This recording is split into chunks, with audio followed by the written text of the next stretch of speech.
symbol of excellence in sports entertainment. Turn it on and rip the knob off.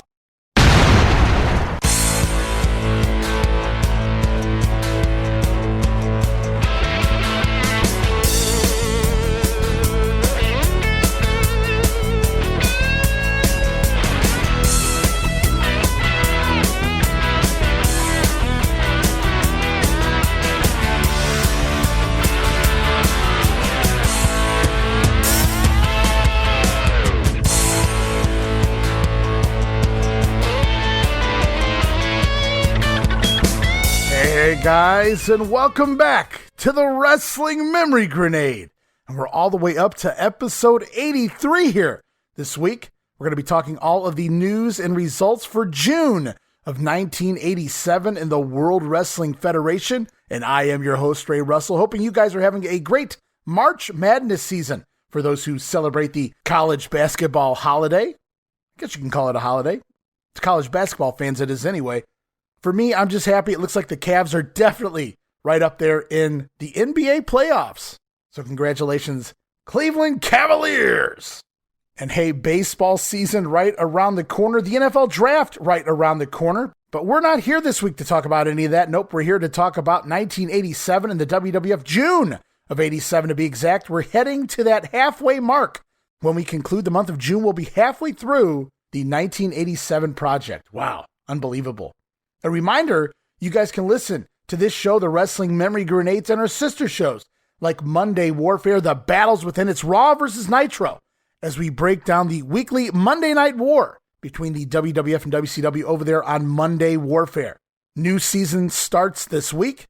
You can also listen to our new podcast, the Regional Wrestling Podcast, where we talk the territories. Lots of good stuff already up as part of the Regional Wrestling Podcast. I did a trilogy of shows with guest co-host John McAdam, breaking down 1977 in the WWF. We've also talked to the former owner of Ring of Honor, Kerry Silken, talking about his earliest memories of wrestling in the late 60s and early 70s up in the New York territory. And most recently, Roman Gomez, formerly of the Mid-Atlantic Championship Podcast, has joined the show as we begin a 1986 in the Mid-South Wrestling / UWF territory. Started a project there with Roman Gomez, and also, as of last week, another project made its debut on Regional Wrestling along with guest co-host Jamie Ward. We've begun a deep dive through Georgia Championship Wrestling in 1981. It's going to be a fun and exciting ride, no doubt about it. And you guys can listen to the Wrestling Memory Grenade, Monday Warfare, and of course Regional Wrestling, and so much more as part of the WrestleCopia Podcast Network, located over at WrestleCopia.com. That's WrestleCopia.com, and anywhere your podcast streaming needs are met, from Apple to Spotify, Google, and beyond. You can also follow us on social media. Follow me on Twitter at Wrestling Grenade. That's at RASSLIN Grenade. Also, follow and like us at Facebook.com/Wrestling Grenade. Be sure to follow us on social media for all the latest goings on at the WrestleCopia Podcast Network. And I'm also constantly adding old school video clips and pictures from throughout wrestling history. Always a fun time. You never know what I'm going to drop next on social media, and frankly, neither do I. Also, make sure to subscribe to our YouTube channel. You can find us there at youtube.com/Wrestling Grenade, uploading new footage all the time as I continue to preserve my old VHS collection by converting it all to digital. Just dropped 10 new videos on YouTube yesterday. Go check them out. But we're not done yet. Now is a great time to become a WrestleCopia patron. And you can find us there at patreon.com/WrestleCopia. Again, that address is patreon.com/WrestleCopia. Multiple tiers to choose from. But I only ask you guys to give it a try at that $5 all-access tier. That's all it is, $5, guys. Give it a try. We could really use your support. And with that $5 all-access tier, you get multiple gifts for your contribution, including all of my insanely detailed show notes for the Wrestling Memory Grenade, Monday Warfare, and now Regional Wrestling as well, plus early access to many of the podcasts here on WrestleCopia. You guys can listen days and sometimes as much as a week earlier than the rest of the listeners. Plus, remastered versions of the earliest episodes of The Grenade Show covering the 1989 NWA project. Includes enhanced sound quality and new content and conversation originally edited out of the show due to time restraints, edited right back in. But that's not all. You'll also receive digital downloads for your viewing and reading pleasure, and of course, our Patreon exclusive watch-along series, covering many past WWF and WCW pay-per-views, Coliseum videos, Saturday night's main events, Clash of the Champions, and so much more. All of that. Plus, as of late, guys have been dropping a lot of bonus videos. Lots of old-time wrestling events and episodes you guys might really enjoy. And you get all of that for the low price of just $5. It's early access, insanely detailed show notes for 3 of our podcast shows, plus Patreon exclusive watch-alongs, remastered episodes with new content, digital downloads, and so much more for just $5. No subscription, cancel anytime. Please, if you can, show your support, give it a try for a month, and I think you'll like the content we offer, and every penny of it goes right back in to the WrestleCopia Podcast Network.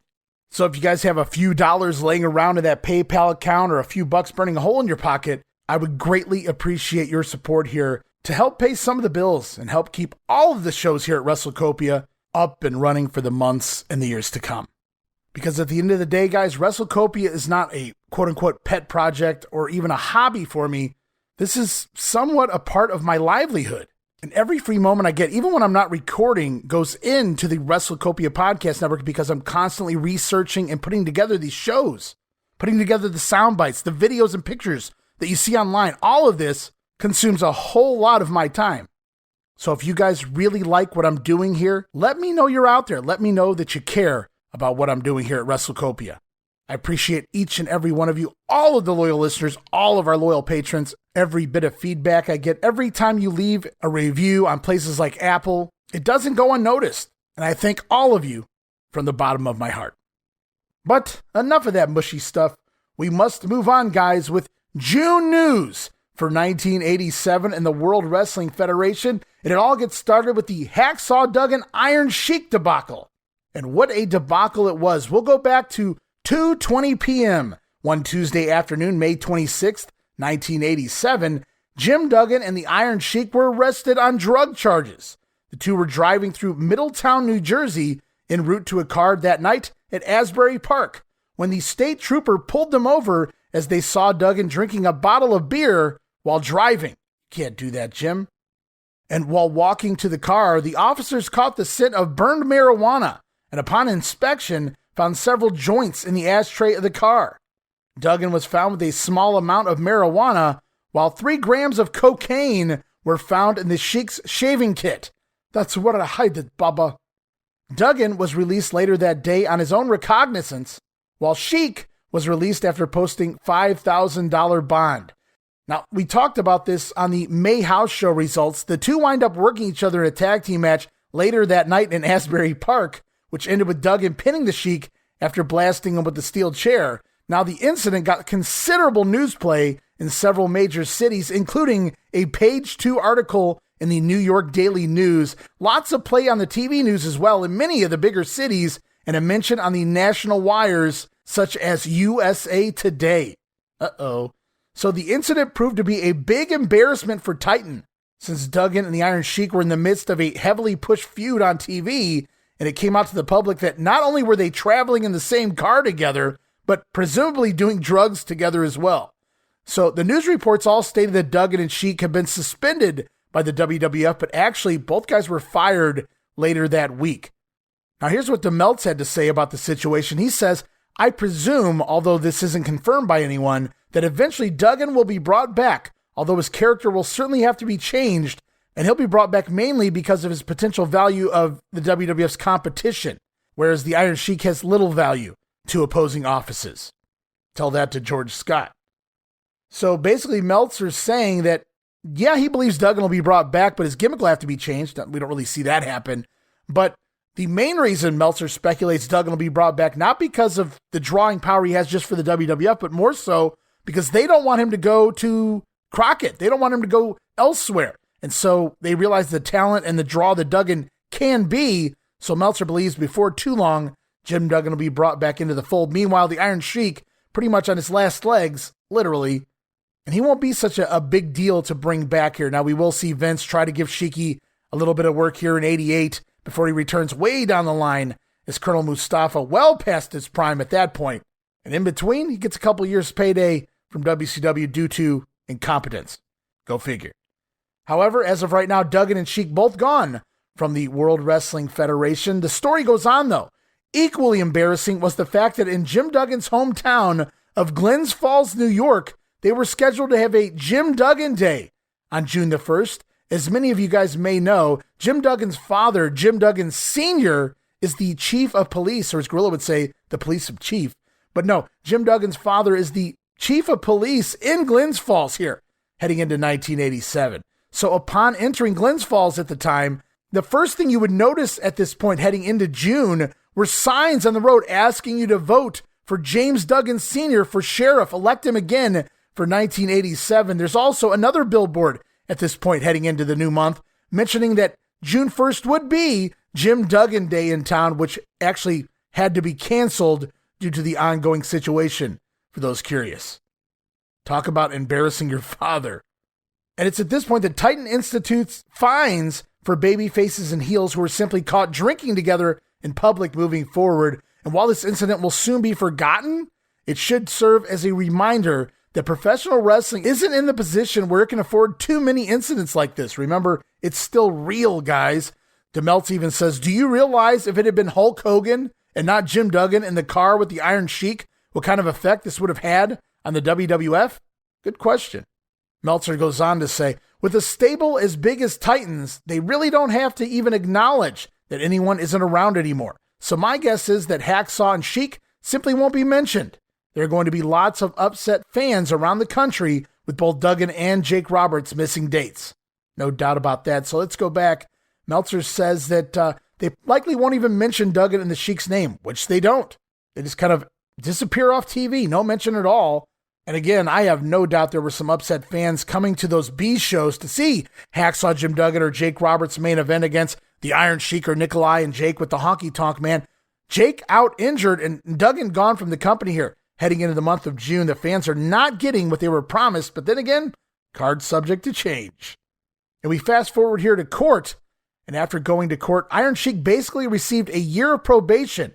And if he doesn't do anything wrong over the next year of 1987 into 1988, the cocaine possession charge will be expunged from his record. Sheik and his attorney are begging the WWF to take him back, although that looks unlikely at this point. And although charges against Duggan weren't nearly as severe, those charges being drinking while driving and possession of a small amount of marijuana, Duggan's case has yet to be resolved here in the early summer of 1987. And that's where we stand right now. Duggan and Sheiky getting pulled over together, Sheik carrying a little coke in his shaving kit, Hacksaw Duggan caught with a little bit of marijuana on him as well. And of course, drinking and driving, always a no-no.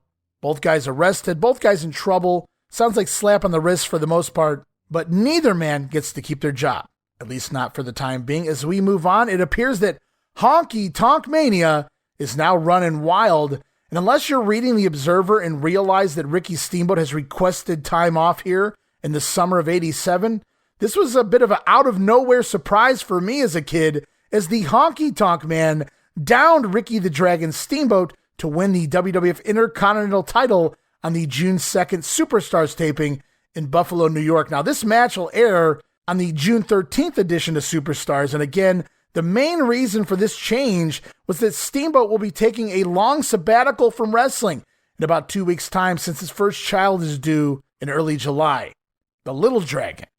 And with Steamboat's imminent departure, the babyface side of the WWF has really taken a beating in record time here, with Duggan now fired, Jake Roberts out injured, and Ricky Steamboat now on a sabbatical.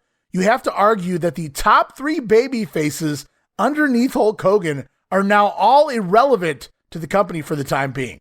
Titan losing all three at virtually the same time has to put him in a position where they've got to find a few replacements. Think about that, guys. All at the same time. Put that in context. You lose Duggan, Jake Roberts is out for the time being, and Ricky Steamboat now wants to go home for a little while. You've lost everyone you were trying to build underneath the Hulkster, outside of maybe, say, Brutus the Barber Beefcake, and that's just not happening. Not right now. Now, DeMeltz says, with the exception of Hulk Hogan, the franchise player, Ken Patera is the only singles babyface with even a chance of making it as a significant drawing card. Now, that sounds scary. Meltzer goes on to say, and pardon the pun, the jury is still out on Ken Patera. Rim shot for you there, Dave. Meltzer also speculates that the timing now seems right for the long-expected turn of the Macho Man Randy Savage to babyface should happen, especially since he's got a ready-made feud with the new Intercontinental Champion Honky Tonk Man, and all of these losses definitely explain the return of the Junkyard Dog, also coming here in the month of June. More stories to get into, including who is the king? Is it Harley Race or Jerry Lawler? The courts have enjoined the arenas in Memphis and Nashville from distributing any of the ticket income from the recent cards from the WWF until the court can calculate monetary damages that are due to Jerry Lawler. Jerry Lawler owed monetary damages here for Harley Race coming into town as the king. And I guess this order only applies to the state of Tennessee because the WWF continues to bill Harley Race as the king in all of the other markets. And in more Harley Race news, Harley Race apparently tears some ligaments here in the June 6th return match in Boston Garden against Hulk Hogan, the Texas Death Match. Harley's going to miss a few dates coming up in California here in the month of June, but Race will continue to wrestle against Hulk Hogan in the bigger cities, including June 13th in St. Louis, and he'll also work the upcoming Madison Square Garden show against Hogan on June the 14th. Harley expected to take a week off at some point to help himself recover. I don't know that he ever does. We'll have to keep an eye on that. And I touched on him here just a couple seconds ago. Beware of the dog, as in the JYD Junkyard Dog, returning to the WWF here in the month of June. The story on the dog is that he has a 90-day probation with the company, and that if he can survive the next 3 months without any unexcused missing bookings, remember Dog was no-showing left and right in the first quarter of '87, if he can continue to work 90 days straight and not miss a single booking, then he'll have his job back permanently. And DeMelt speculates probably the dog will get a semi-major push in the token quote-unquote black babyface role. If the dog can't survive the summer without reverting to past tendencies, then he's gone and he won't be asked back again. Good news for dog fans out there. He's going to stick around into the fall of 1988. But here's a couple of guys who don't stick around nearly as long in the tag team of Shawn Michaels and Marty Jannetty. The Midnight Rockers, remember they gave their notice to Vern Gagne here in the month of May. They dropped the AWA tag team titles and 5 days later show up at a house show for the WWF in St. Paul, which is AWA country. The Midnight Rockers showing up and verbally challenging the Hart Foundation to a tag team title match down the line there in St. Paul. But it appears the Midnight Rockers have apparently set an all-time record in getting bounced after just one match here in the WWF. DeMeltz claims apparently they didn't see eye to eye with Vince McMahon on some things and were let go within a week of their arrival. Story is they made money demands and tag team title demands, and McMahon doesn't need the headaches.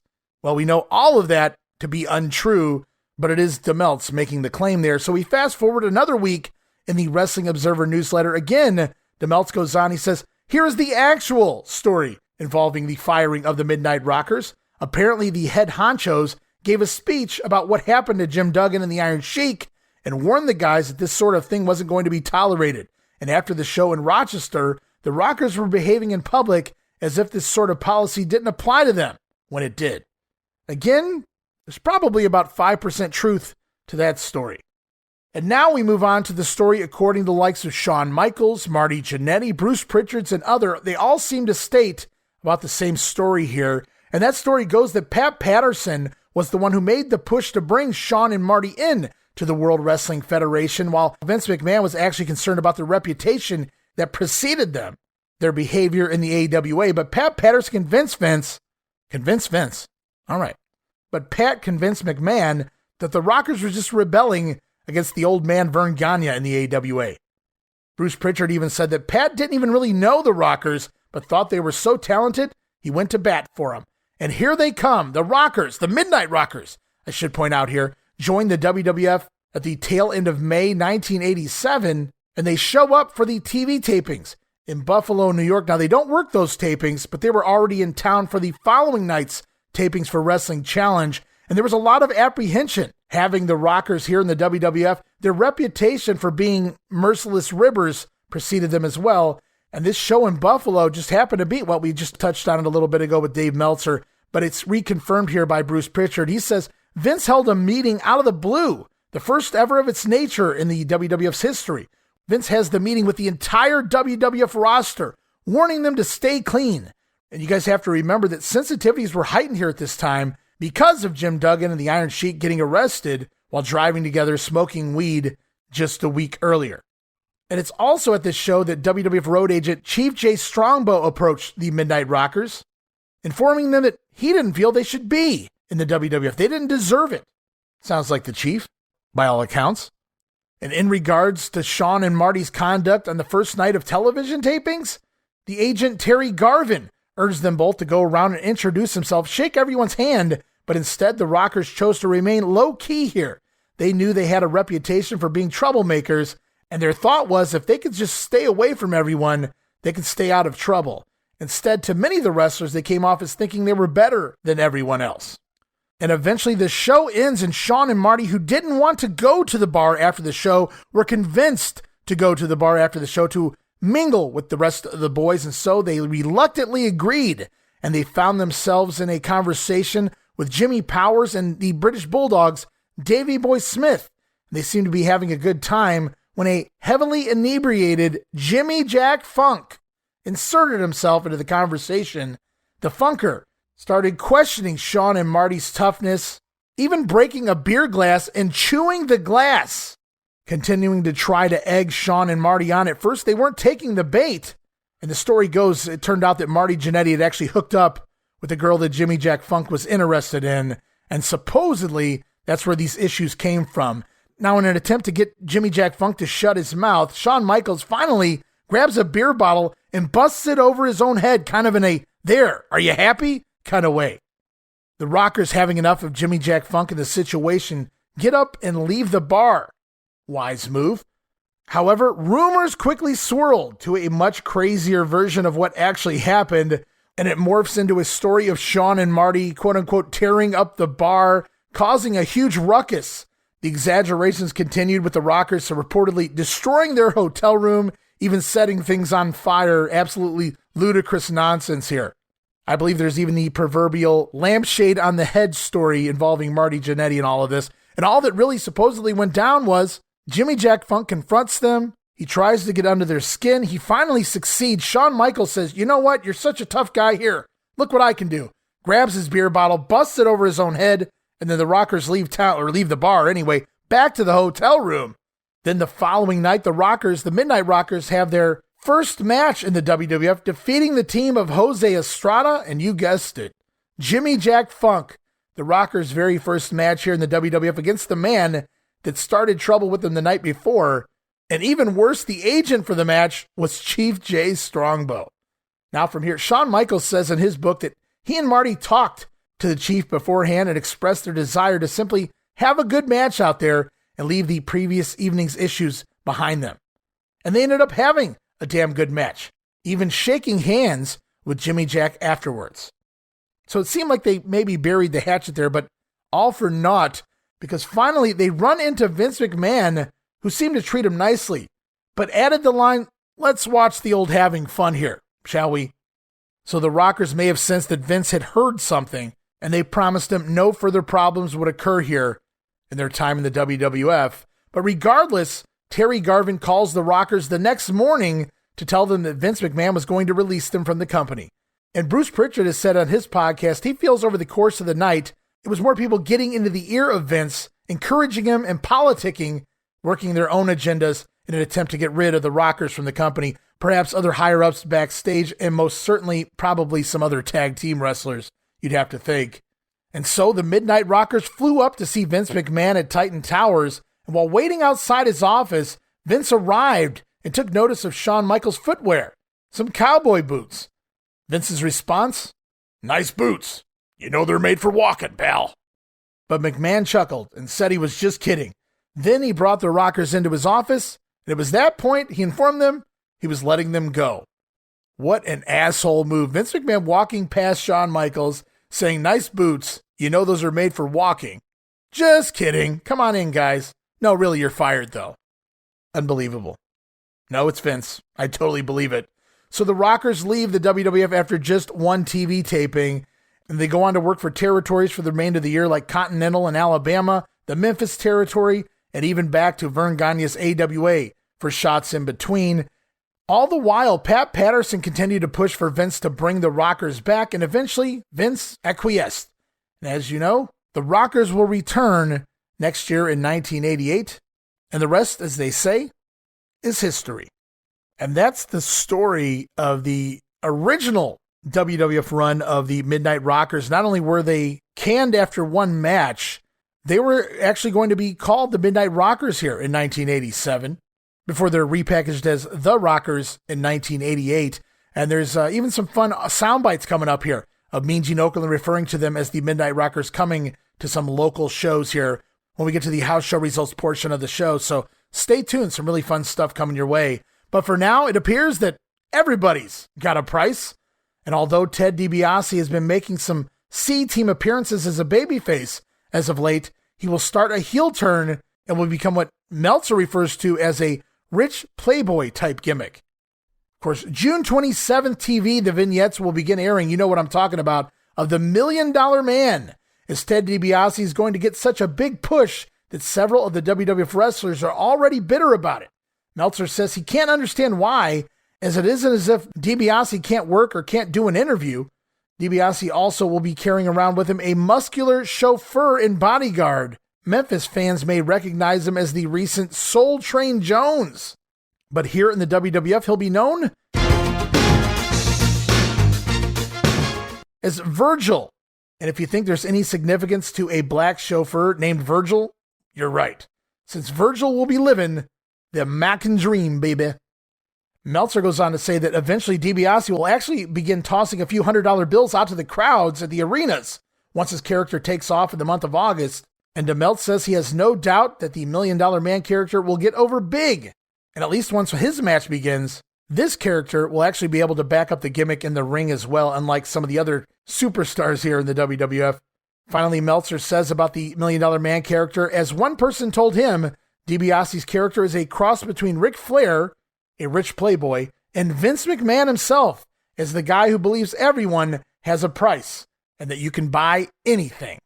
That story's sort of true, especially the Vince McMahon part. Bruce Pritchard talked about it at length. I encourage you guys to go all the way back to the early archives of Something to Wrestle with Bruce Pritchard when he talks about the inception of the $1 Million Man character. Really fun stuff there.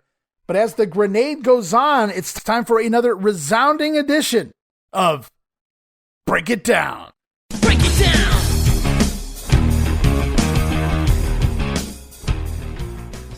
All right, and this time on Break It Down, we're going to look at the Rougeaus Dream Team, Dino Bravo, Johnny V, Brutus Beefcake, Tangled Web of Doom feud. Whew, that's a lot of words.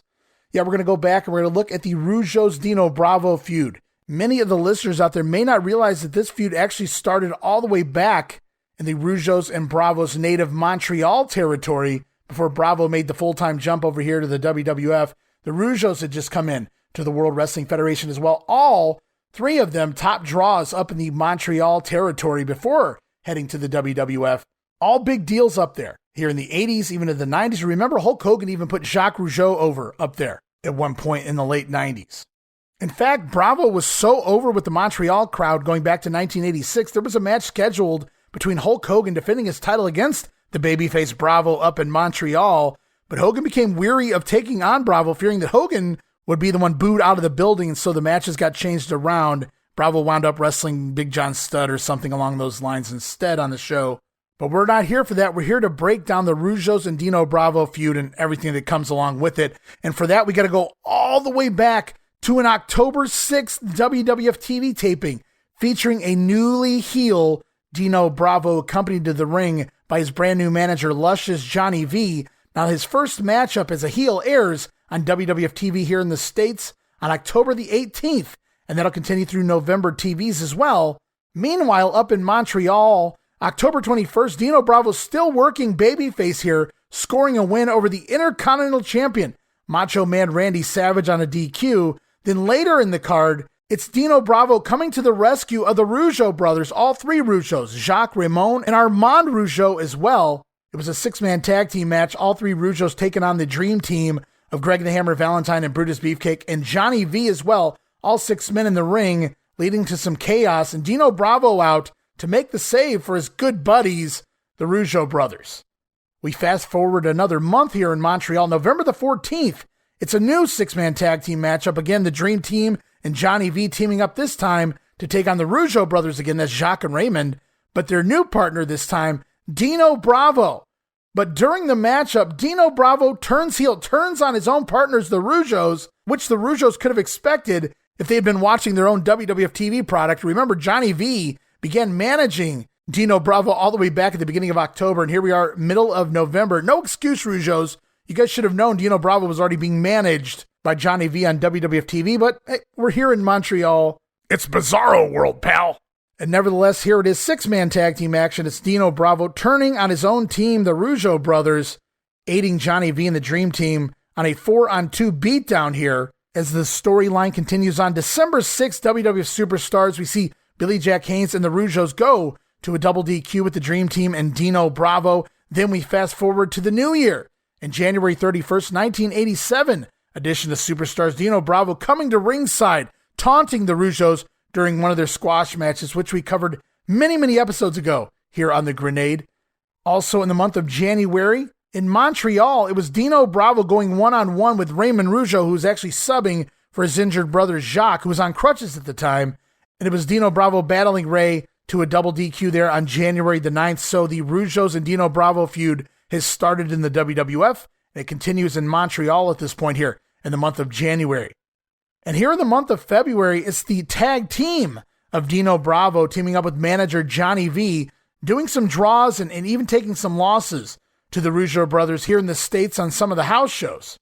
But when we go back to Montreal here in the month of February, February 6th to be exact, it's a heel Pat Patterson in the ring interviewing the Rougeau brothers, setting up a tag team matchup for the upcoming April 27th card in Montreal. Patterson offers to be in the corner of the team of Dino Bravo and Greg Valentine. No mention of Brutus Beefcake there. So on the February 6th house show in Montreal, Pat Patterson, another native Quebecer, interviews the Rougeaus in the ring, sets up a matchup next time around. The Rougeaus going to take on Bravo and Valentine, but here's the catch. Pat Patterson going to be in their corner. As we move ahead, March 21st TV taping, which won't air until after WrestleMania 3, we begin to see the brand new tag team of Greg the Hammer Valentine and Dino Bravo, the new Dream Team. And of course, we know the split happens at WrestleMania 3, March the 29th. Beefcake turns babyface, the new Dream Team forms. As we head into the month of April and we go back to Montreal, we talked about it. April 27th, it's Valentine and Bravo, the new Dream Team, with Pat Patterson in their corner, defeating the team of the Rougeau brothers, Dino Bravo pinning Raymond after Patterson clotheslined Ray from the apron. So Patterson now involving himself into this dynamic, into this feud, at least up in the Montreal territory. And by late April on the house shows, it's the new Dream Team taking on the Rougeau brothers just about every night. The Rougeaus winning the majority of the matches, but new Dream Team getting some wins in there as well. Meanwhile, the former Dream Team member, Brutus Beefcake, has been beating their manager, Luscious Johnny V, both on TV and at the house shows after the firing of Adrian Adonis. So Beefcake kind of lumped into this feud, whether he likes it or not, which leads to the May 24th edition of WWF Wrestling Challenge. We just touched on this recently here on The Grenade. It was Brutus Beefcake taking on Dino Bravo when Greg Valentine attacks. Now locks in the figure four while Johnny V and Dino Bravo put the boots to the beefer.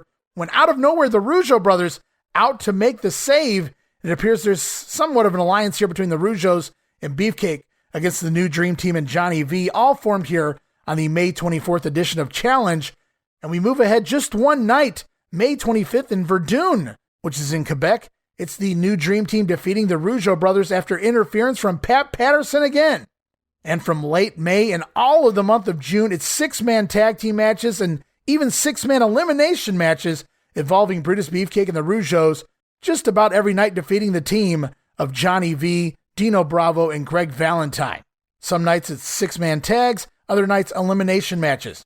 No matter what, the babyface is going over here as we head into the June 28th edition of Wrestling Challenge. Going to see Raymond Rougeau and Greg Valentine battle to a double disqualification when their partners Jacques and Dino Bravo interfere, continuing their rivalry throughout the summer, including, we're back in Montreal as of June the 29th, and we get that 6-man tag team matchup, but this time it's a little different. It's Brutus Beefcake and the Rougeaus taking on Dino Bravo, Greg Valentine, and not Johnny V, but rather Pat Patterson stepping back in the ring. Some fun promos there from Pat Patterson, but they're out there on YouTube, but they're in French. I'm not really sure what he's saying, but he seems to be having a blast inserting himself into this feud here.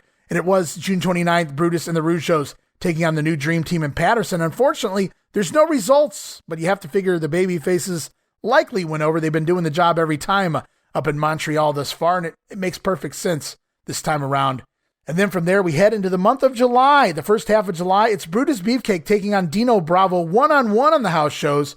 And then by July 25th, Beefcake going over on his former partner Greg Valentine on a disqualification. Dino Bravo interfering there, but the Bulldogs making the save, not the Rougeaus. So it seems like we might be changing some things up here, at least for Brutus Beefcake, not necessarily the tag teams involved.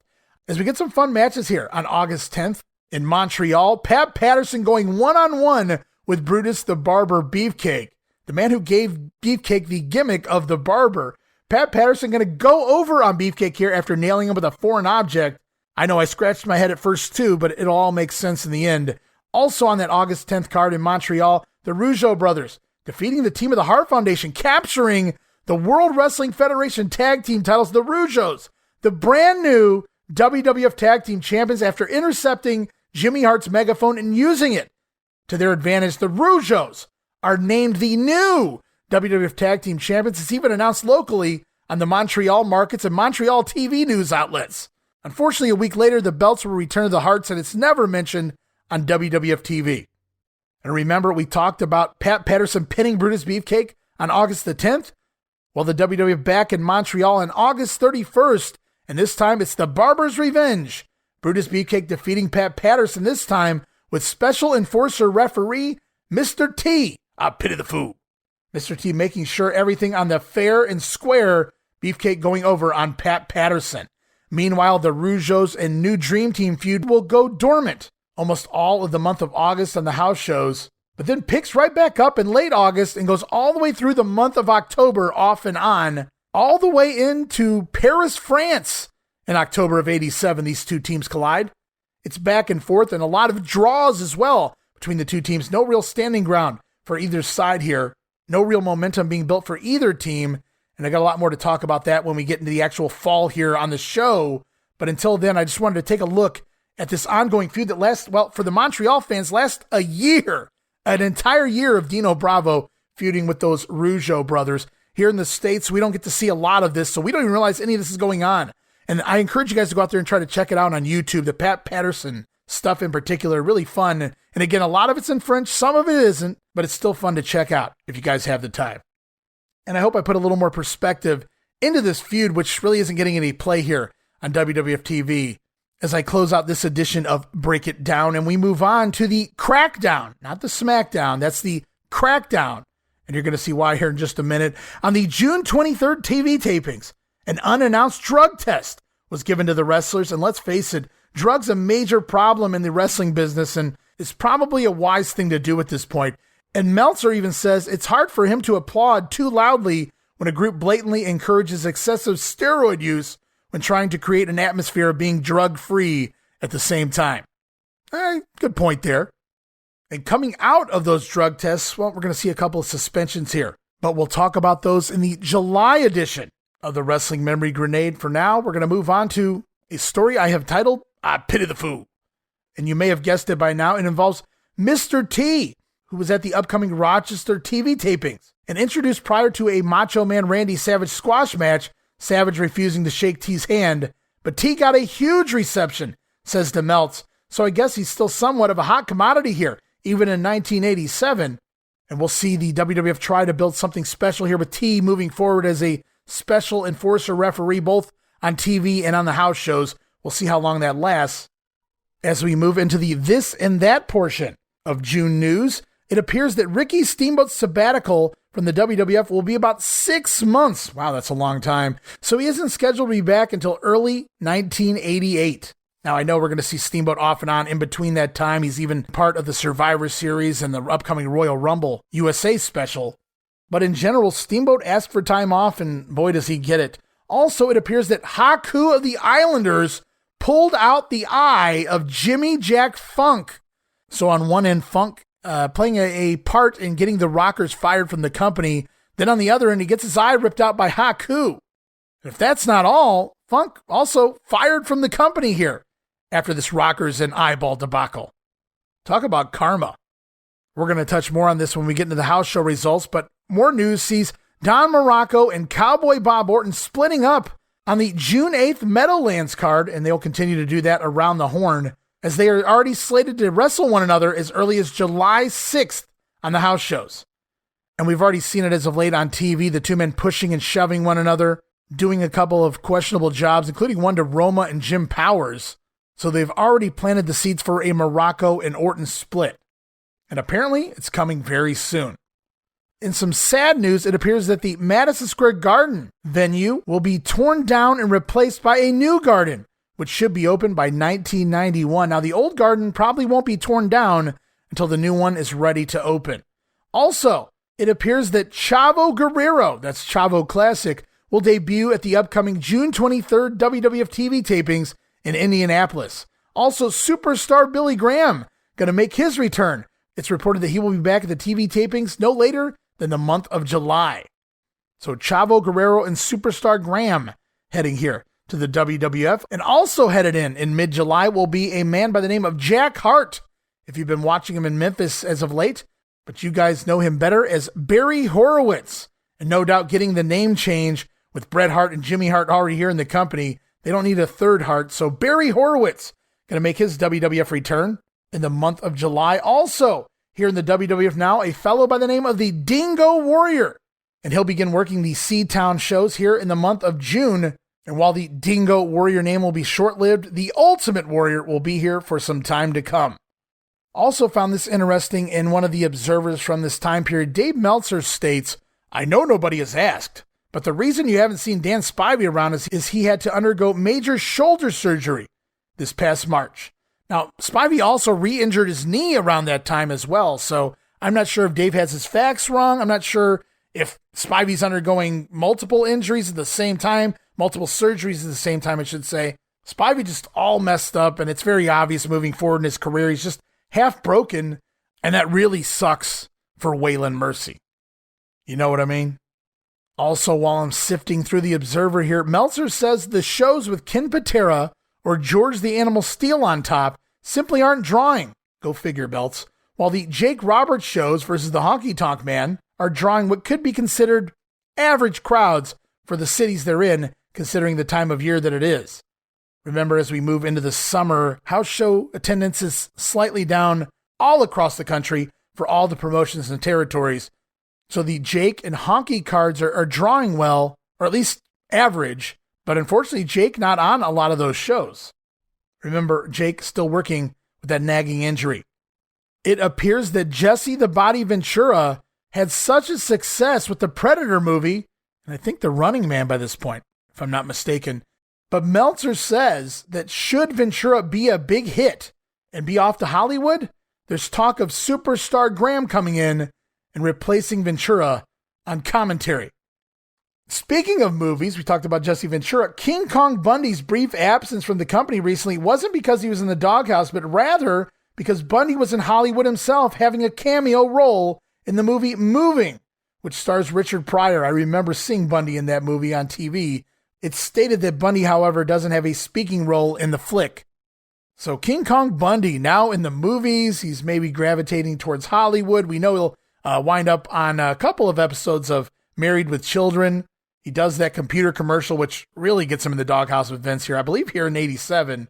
We may have already touched on that in a past episode of The Grenade. I'll have to go back and see. But that'll wrap it up for all of the June news here this week on The Grenade, which means we're going to move into the WWF house shows for June 1987. And as always, I encourage you guys at this time to pull up the history of WWE.com. Richard Land, the Landman, does a great job of keeping score with all of the results, or all of them can get his hands on anyway, over there at the history of WWE.com.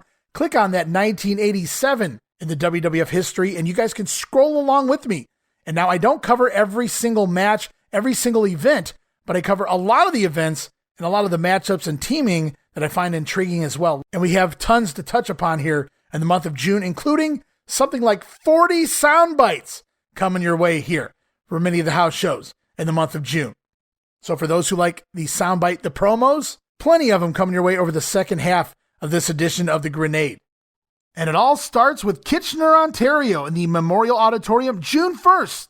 Featuring Gorilla Monsoon, Billy Red Lions on commentary here in Ontario. It's Brad Reagans defeating Terry Gibbs with a rolling cradle. Heel Bam Bigelow scoring a win over Paul Roma, subbing for the still injured ribbed CB Offee. It's reported that Offee actually got his ribs bruised while taking on Bam Bigelow just a week or so ago on the house shows.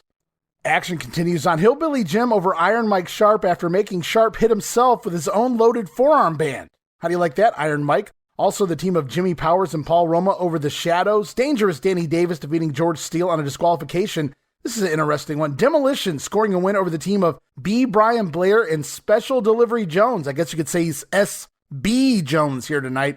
SD rocking a pair of Killer Bee trunks. I'm not kidding you guys. Demolition scoring the win when SD had smashed in a sleeper hold, but Axe coming up, hitting him from behind, and Demolition stealing that one. Also on the card, main event, Hercules defeating Billy Jack Haynes in a chain match. Hercules winds up tying Haynes' legs up in the chains, which is legal, but then putting his feet on the ropes for additional leverage, which is illegal. Either way, Hercules stealing the win here over Billy Jack. You can actually see this match on the old Coliseum video, even more unusual matches. As we move on, also June 1st in front of 2,000 fans in Glens Falls, New York. Might sound familiar. Prior to being fired the previous week, the show had been sold around Jim Duggan, Hacksaw Jim Duggan, headlining in his hometown of Glens Falls. On Jim Duggan Day, no less. But of course, as we know, all of that is canceled. Jim Duggan gone from the company for the time being. So let's take a look at what was on the card. On the undercard, the likes of Steve Lombardi over Sam Houston. Well, if that's accurate, Sam Houston, I feel for you. Also, Macho Man Randy Savage defeating the Birdman Coco Beware, the Islanders over Don Muraco and Bob Orton. Intercontinental Champion Ricky the Dragon Steamboat. It's going to be one of the last times I can say that. Steamboat scoring a win over Kamala, and the Junkyard Dog in the main event. Subbing for Hacksaw Jim Duggan. The Dog is back in the WWF, defeating the likes of Nikolai Volkov here in Glens Falls. As we move on to Buffalo, New York, in the Memorial Auditorium on June the 2nd in front of a sold-out 14,000 fans for a WWF Superstars taping. And we're going to take a look at just some of the dark matches and the other notes here I have for this Superstars taping. Featured a snake pit with WWF Champion Hulk Hogan. He's confronted by Mr. Fuji and Killer Khan, who sprays the evil green mist, spews that green mist under the eyes of the Hulkster. Now, this didn't air in every market around the country, just select markets that were going to feature the Hogan versus Killer Khan match on the house shows over the summer. But you can find it right now at youtube.com/wrestlinggrenade. I wouldn't let you guys down. Killer Khan spewing the Hulkster with that vile green mist. Also in dark matches, Mega Man Tom McGee over Jimmy Jack Funk. Bam Bigelow scoring a win over who is referred to here as an unknown. Also, as part of an International Wrestling Challenge match, Ken Patera subbing for Hacksaw Jim Duggan here. It's Patera scoring a pinfall win over Nikolai Volkov after a big elbow drop in about 6 minutes' time. Also on the card, WWF Champion Hulk Hogan teaming with Coco Beware. You don't see that every day. Coco actually subbing for Jake Roberts, though Jake Roberts in their corner for this one. It's Hogan and Coco defeating the team of Kamala and the Honky Tonk Man. Hogan pinning Kamala with the big body slam and leg drop here, while Honky Tonk Man caught in the ropes. And you guys can actually find this really random matchup as part of the Best of the WWF Volume 13 for you Coliseum video collectors out there. And now we'll just touch upon some of the little things that'll be occurring over the course of the next 4 weeks of TV. And it all starts June 6th. It's going to include an Outback Jack snake pit taping. Now, this doesn't air in every market. It only airs in some markets because actually originally taped for the June 6th edition of Superstars, it was supposed to be Slick, Nikolai Volkov, and the Iron Sheik on a snake pit. Now, that does make air in some markets, but markets where they could change things, they slide in this Outback Jack promo instead because Iron Sheik gone from the company. Then on June 13th, Superstars will mark the return to TV of the Junkyard Dog. Also, on that faithful edition of Superstars, we're going to see the Honky Tonk Man crown the new Intercontinental Champion. We move ahead to June 20th, Superstars. Killer Bee is going to score a non-title win over the WWF Tag Team Champion Hart Foundation on TV Yet again, they did it last year on Saturday night's main event. The Bees going to do it here again in the month of June. And then on June 27th, got a few things going on here this week. We're going to see the debut vignette of the $1 Million Man, Ted DiBiase. We'll also see the return of Mr. T. He'll have a confrontation in the ring with the Honky Tonk Man of all people. Mr. T also going to do a little commentary announcing that he is returning to the WWF as a special enforcer referee. Now, also as part of that June 27th Superstars, the Heenan family going to attack and lay out Ken Patera. We'll be talking about all of that and more as we continue on in the month of June here when we get to TV reviews in the next couple weeks here on the Grenade. But for now, we move ahead to June 3rd, the Wrestling Challenge tapings, Rochester, New York, War Memorial in front of 8,150 fans in the dark matches. It was a heel Bam Bigelow, again scoring a win over an unknown. The Midnight Rockers make their debut. We talked about it already. Shawn Michaels and Marty Jannetty defeating the team of Jose Estrada and Jimmy Jack Funk. Now, this will be the Rockers' debut. It'll also be their last match for about a year here in the WWF. Jimmy Jack Funk also subsequently gone very shortly after this. Also on this challenge taping, well, we got a lot of things to get into here. A French version of WWF Superstars will feature the Can-Am Connection, also defeating the team of the Hart Foundation, tag team champion Hart Foundation. On a count out here, Hart Foundation whipped into each other on the floor. Rick Martel beating the count back inside. So the Can-Ams, they didn't pin the Harts, but they do score a win here. That only aired in France and maybe Quebec. Also part of this challenge taping, it airs on All-American June the 14th. Hillbilly Jim, and now with manager, not valet, corner man, Little Beaver. Little Beaver is back and in the corner of Hillbilly Jim, defeating Iron Mike Sharp yet again. Sharp once again forced to hit himself with his own loaded forearm band. Then for Wrestling Spotlight, June 27th, Nikolai Volkov defeating Billy Jack Haynes. Haynes subbing for Hacksaw Jim Duggan there. Volkov scoring the win on a disqualification. After Haynes, he had enough, grabs Slick's cane and breaks it over the back of Nikolai Volkov before chasing both Slick and Volkov from the ring. Sounds scary. And in a dark match to close the show, WWF Champion Hulk Hogan pinning the Macho Man Randy Savage with a roll-up after the challenger missed the flying elbow drop off the top rope. Now, that match is actually on the history of the WWF Heavyweight Championship, so that match out there as well. And after this taping, well, marks the end of the Midnight Rockers, and not too long after this also, like I said, Jimmy Jack Funk gonna lose an eye and his job. Said it before, say it again, karma's a bitch. Back to the house shows. Omaha, Nebraska, June the 4th, in front of 4,341 fans at the Civic Auditorium. Hercules over Billy Jack Haynes in a chain match. Demolition battling the Can-Ams to a 20-minute draw. Sika over Corporal Kirchner. Outlaw Ron Bass defeating Scott Casey. Natural Butch Reed beating Leaping Lanny Poffo. Women's champion Fabulous Moolah over Debbie Combs. Ken Patera defeating the King Harley Race. And subbing for Jake the Snake Roberts, Coco Beware pinning the Honky Tonk Man with a schoolboy roll-up. Now, Honky's title win at the Superstars taping had yet to air, thus he was not recognized as the Intercontinental Champion here, but Coco Beware essentially pinning IC Champion Honky Tonk Man here in Omaha. Then it's on to June the 5th, Richfield Coliseum, Richfield, Ohio, in front of 3,000 fans, and this card may have something to do with that. It's Steve Lombardi over C.V. Affy, Tiger Chung Lee defeating Brad Rangans, George the Animal Steel over Danny Davis on a countout. Six-man tag team action sees the Rougeaus team with Brutus the Barber Beefcake over Luscious Johnny V and the New Dream Team. Also the Islanders over Roma and Powers. Special Delivery Jones scoring a win over the Duke of Dorchester.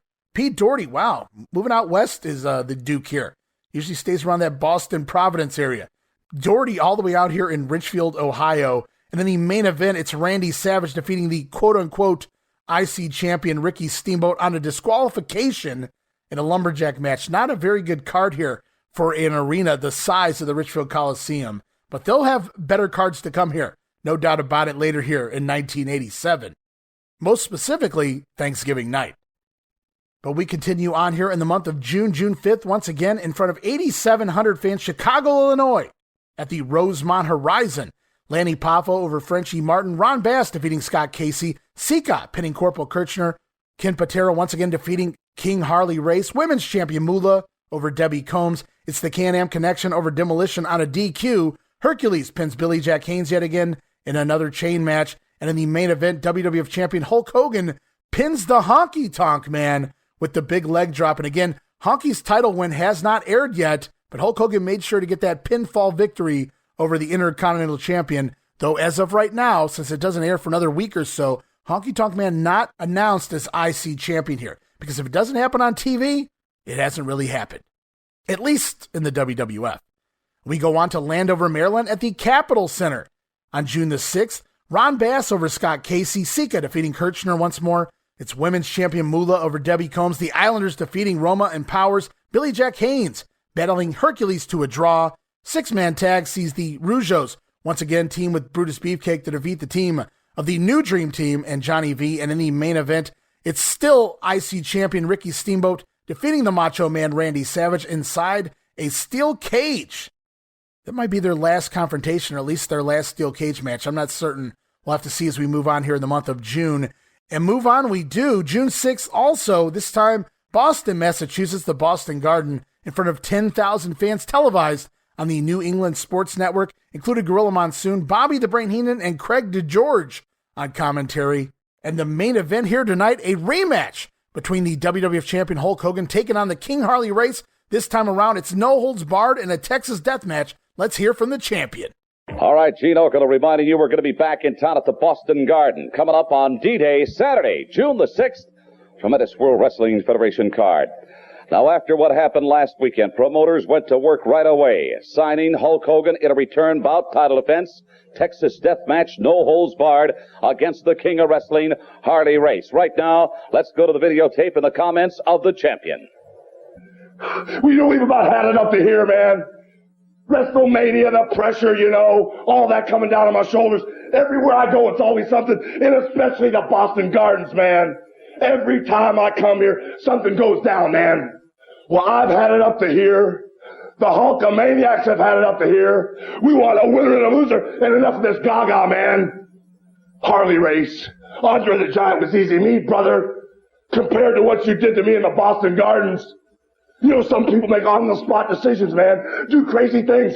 Go to prison for life sometimes. And right now, man, I'm going to make an on-the-spot decision, man.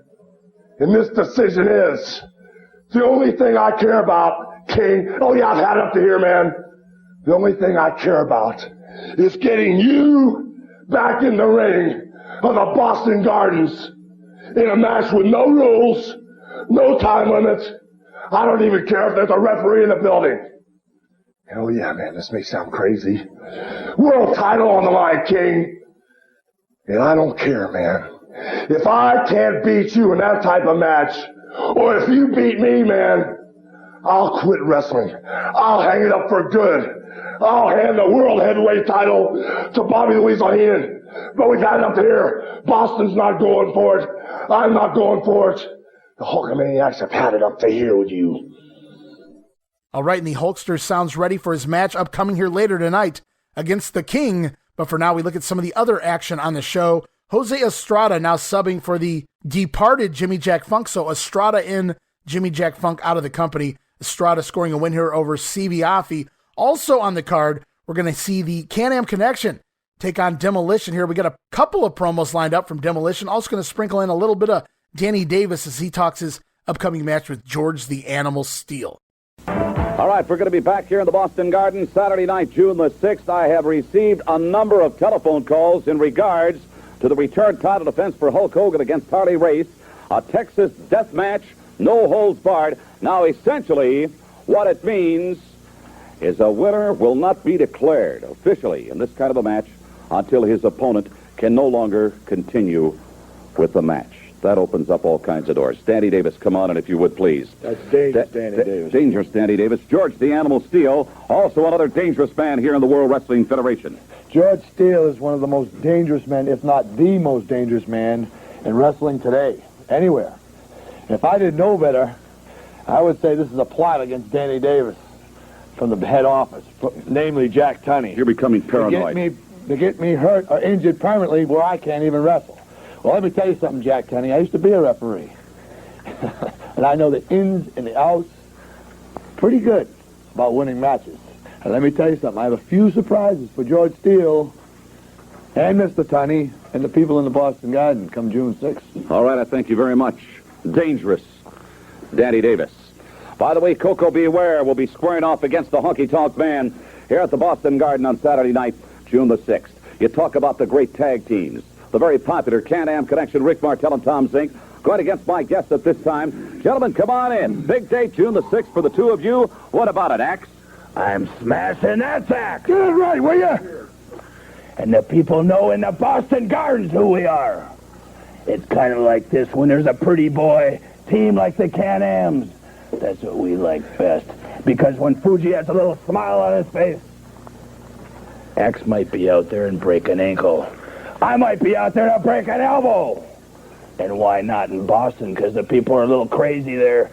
But we're crazier, isn't that right, X? Believe it or not, you're looking at two of the happiest men in the world today. I don't believe it. Believe it or not, we are very, very happy to be back in Boston Gardens. The last time we were in the Gardens, we totally demolished the Islanders.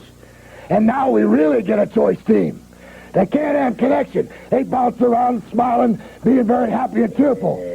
You're not going to bounce too long because you got to settle down and you got to fight for your life. Right here in Boston, you put that nice, pretty smile out. You bounce around the ring for a few minutes. You look around and you count all the people because pretty soon you're going to be in a hospital. You're not going to be doing anything but bleeding and mending bones. Wait a minute. Is that a threat or a promise? That's a promise, Gene. That's what I thought. We Thank might you. do it to you, Very too. good. Oh, please. Thank you, Demolition. Boston Garden, June 6th, Saturday night. Come on in, Demolition, Axe and Smash tonight, Mr. Fuji, to meet the Can-Am Connection. Let me tell you, fresh meat. Smell fresh meat in this Fuji refrigerator. Fresh. Good. Fresh Right, meat? my man. What? Right. What about it, Axe? That smasher and that sack. Hey, Irving, I'm getting sick and tired of you. Harvey. Irving. Anyway, tonight, gentlemen, the Can-Am Connection, Axe. That smash. Smash. I get it. It's kind of like this. Just another pretty face. Well, when Fuji says to break that pretty face, we do. And all you people at the Boston Gardens know we might smash your face, or it might be the Can-Ams. Isn't that right, Axe? We've got an opportunity right now to please Master Fuji. We've got an opportunity in a few short hours to show the people in Boston and the Can-Am Connection what war's all about. Pretty faces, nice bodies, pretty outfits, all white before the match. Red and crimson after the match. After our victory, that is. Well, that's a little optimistic. I don't know, gentlemen, if you're going to see that. I will say this, though. These outfits are very catchy. They're very, excuse the expression, sharp. You get that? Not only are they sharp, they're devastating. And the Can-Ams, how would you like this upside your face? Tonight, Boston Garden, ladies and gentlemen, Can-Am Connection, meeting Demolition. All right, let's see if these promos did Demos any favor. Nope, it's the Can-Am Connection defeating the team of Axe and Smash Demolition. Fuji in their corner, Martel pinning Axe with a cross body block here on the show. So a definitive pinfall for the Can-Ams over Demolition. In post-match, Craig did George conducting an interview with the Can-Ams at ringside, trying to get them over with the locals there in Boston. Also on the card, Special Delivery Jones over the Duke of Dorchester, Pete Doherty once again. And up next on the card, it's the Honky Tonk Man scheduled to take on Coco Beware. Coco subbing for the injured Jake the Snake Roberts. As I cue up a few sound bites here, we're going to hear from the Honky Tonk Man on a couple of occasions. Plus, we'll hear from the Birdman. Even got a little bit of George Steele sprinkled in here. He's going to talk his upcoming match against Danny Davis. All right, the World Wrestling Federation back here in Boston at the Garden Saturday night, June 6th. Phenomenal World Wrestling Federation card. In a return title defense, it's going to be Hulk Hogan defending against the King of Wrestling, Harley Race. And you know, after what happened last time, the reasons why promoters signed this as a Texas death match, no holds barred. Over the next couple of weeks, we're going to be talking about that big one in detail. George the Animal Steele to meet dangerous Danny Davis. Come on in, if you would, Jimmy Hart. Davis, part of your Hart Foundation, the former referee who's made good as a wrestler. You know, it's a big match for us. George the Animal Steele, he's wild, he's crazy, he's unpredictable. But I'll promise you this, George, we've got a big surprise for you, Daddy, and you can bank on that. All right, Coco Beware is going to be going against this gentleman. Our guest, your man from Memphis, Tennessee, the home of Honky Land, USA. Is that correct? Honky Tonk Man? The last time the Honky Tonk Man played Boston Garden, 20,000 people were screaming for the Honky Tonk Man. 20,000 people were screaming, we want to hear that song, Honky Tonk Man. We want to hear the #1 hit single. And I didn't give it to them because I wanted to make them wait. You teased them. I teased them just like I tease them every time the Honky Tonk Man steps out there. I didn't give them what they wanted. Because if you give people what they won't ever come back. And I want them coming back to see the Honky Tonk Man. I want them back Saturday, June the 6th in Boston Garden. Because I want them to see and I want them to hear the Honky Tonk Man at his finest. By the way, where is your guitar? You look just about naked without it on you. The reason it's not here is because, and I'm going to let everybody out there know, this man has been trying to badger me. He's been trying to make me sing my song. You have. I don't badger anybody. You've been trying to make me sing it for free. You've been trying to make me sing it on national TV so everybody can hear it. But that's not the case. The Honky Tonk Man does nothing for free. Nothing. If I don't make $1, I don't do anything. And I'm telling you, Gene, Peggy Sue said, Honky Tonk Man, do not let this guy trap you. Don't sing the song on national TV because you're not going to make any money for it. You sing it in the Boston Gardens. You sing it Saturday night, June the 6th.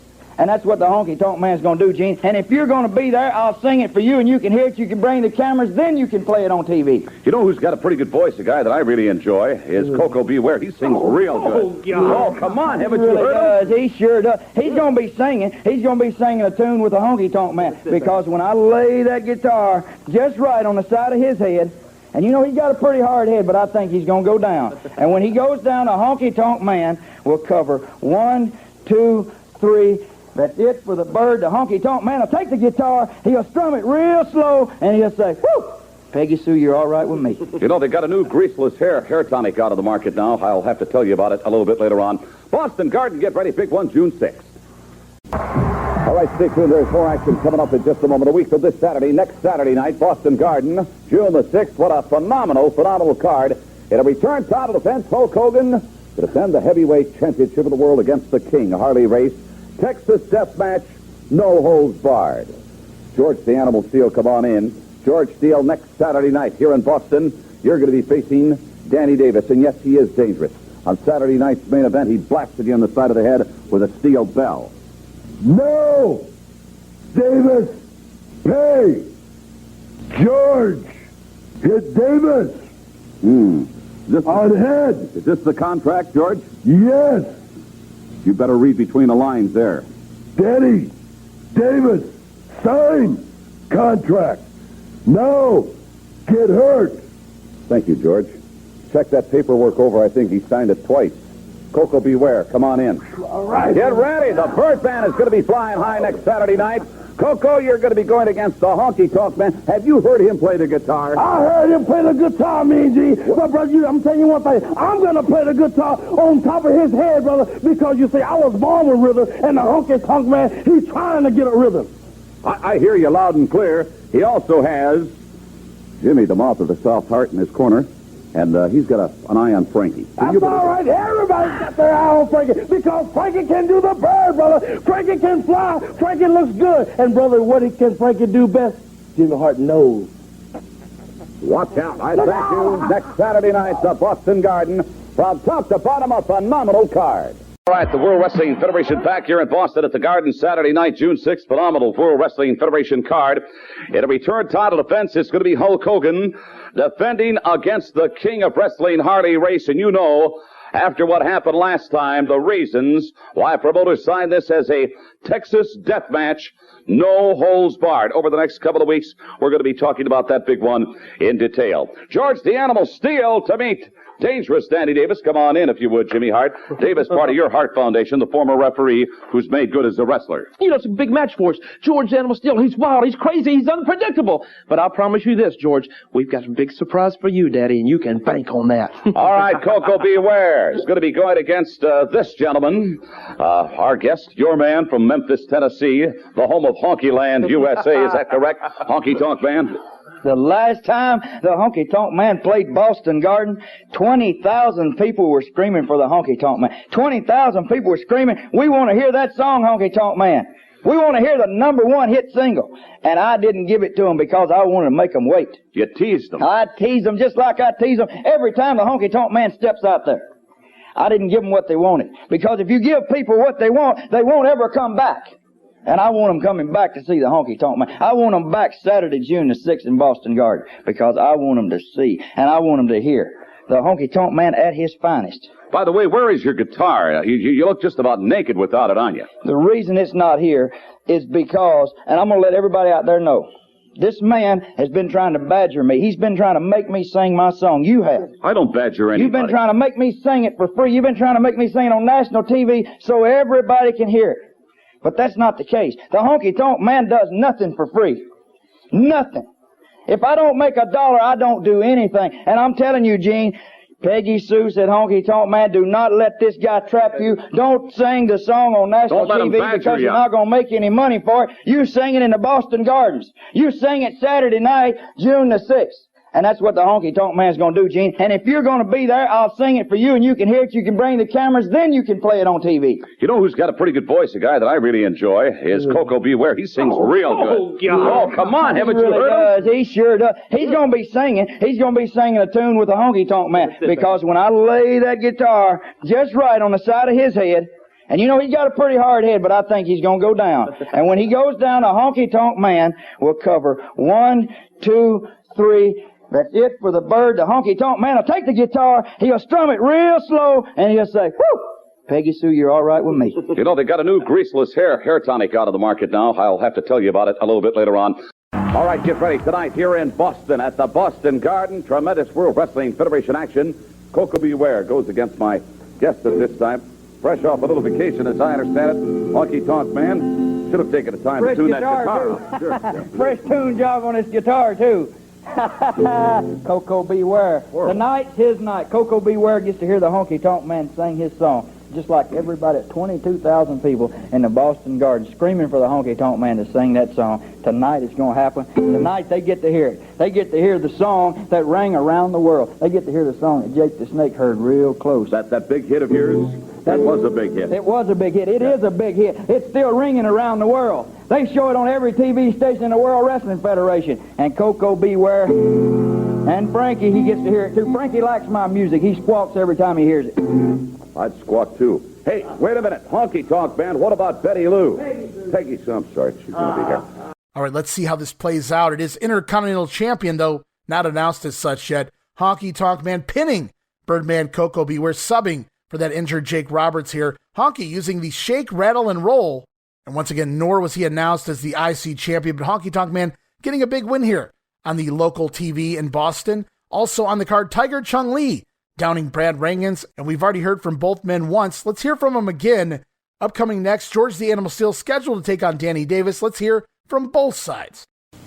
All right, stay tuned. We're going to get you back to more rough and tumble action here in just a moment or two. We're going to be back at the Boston Garden Saturday night, June the 6th.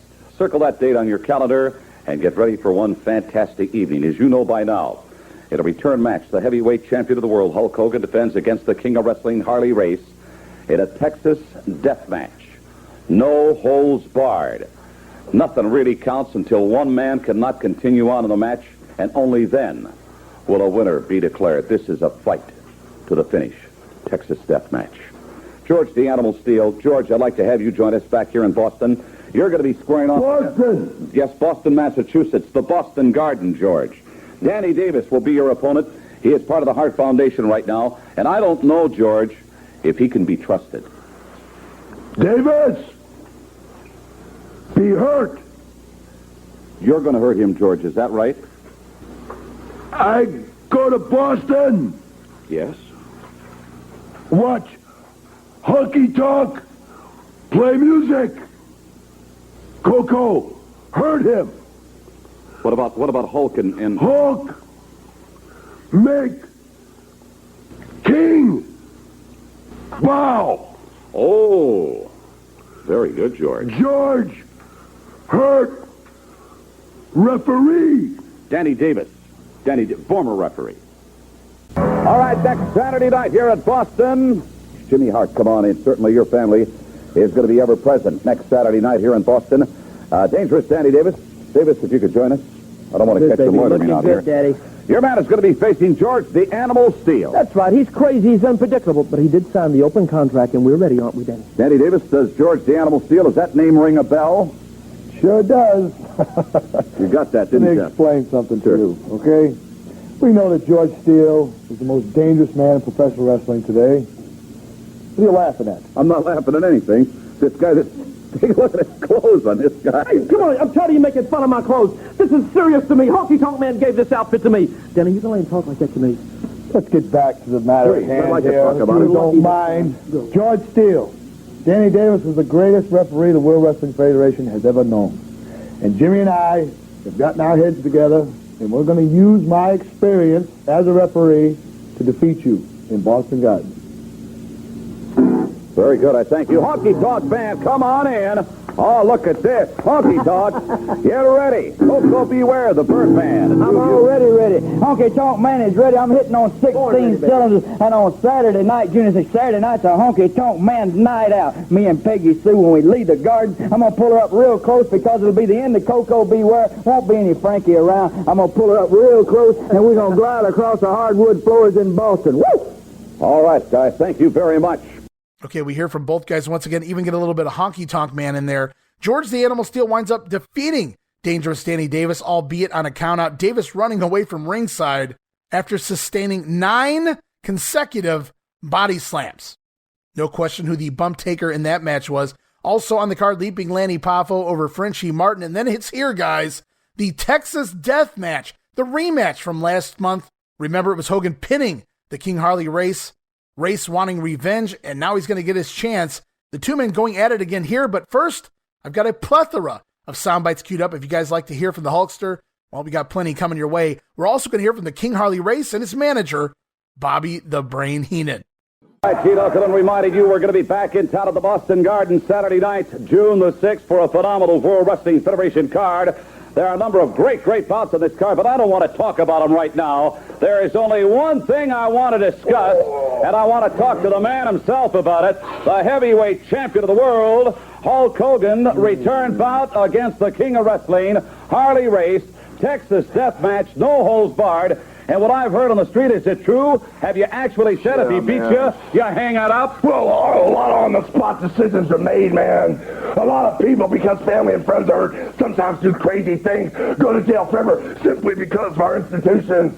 And yeah, I made an on-the-spot decision. When I was left laying in the Boston Garden, I had it up to here with the WWF, with WrestleMania, and especially the Weasel. And when I said I quit wrestling, if the King beat me in a Texas death match, that's just what I meant. Especially when I went to the airport the next morning in Boston, all people saw was the pythons. Oh, Hulkster, they're so big. We'll remember them as long as we live. They're so huge. They look like oak trees. The Hulkamaniacs don't care if I'm battered or scarred. They don't care if I'm barely alive. They don't care if I can barely walk.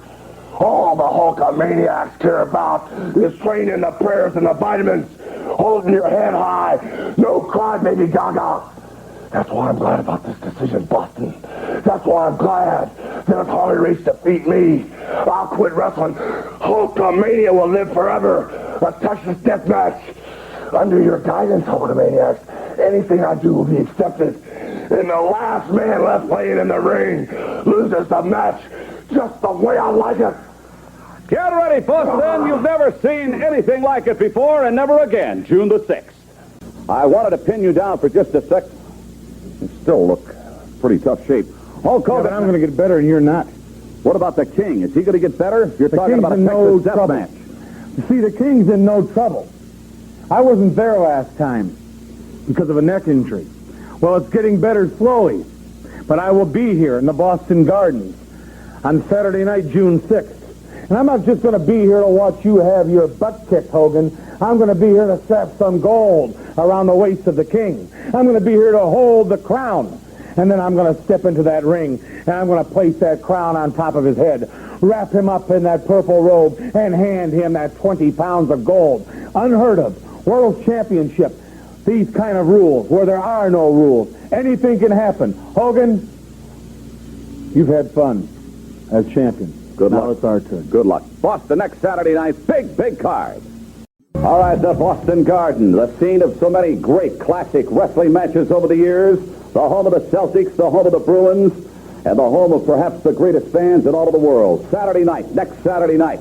But let's not mess around. Let's not take up any more time.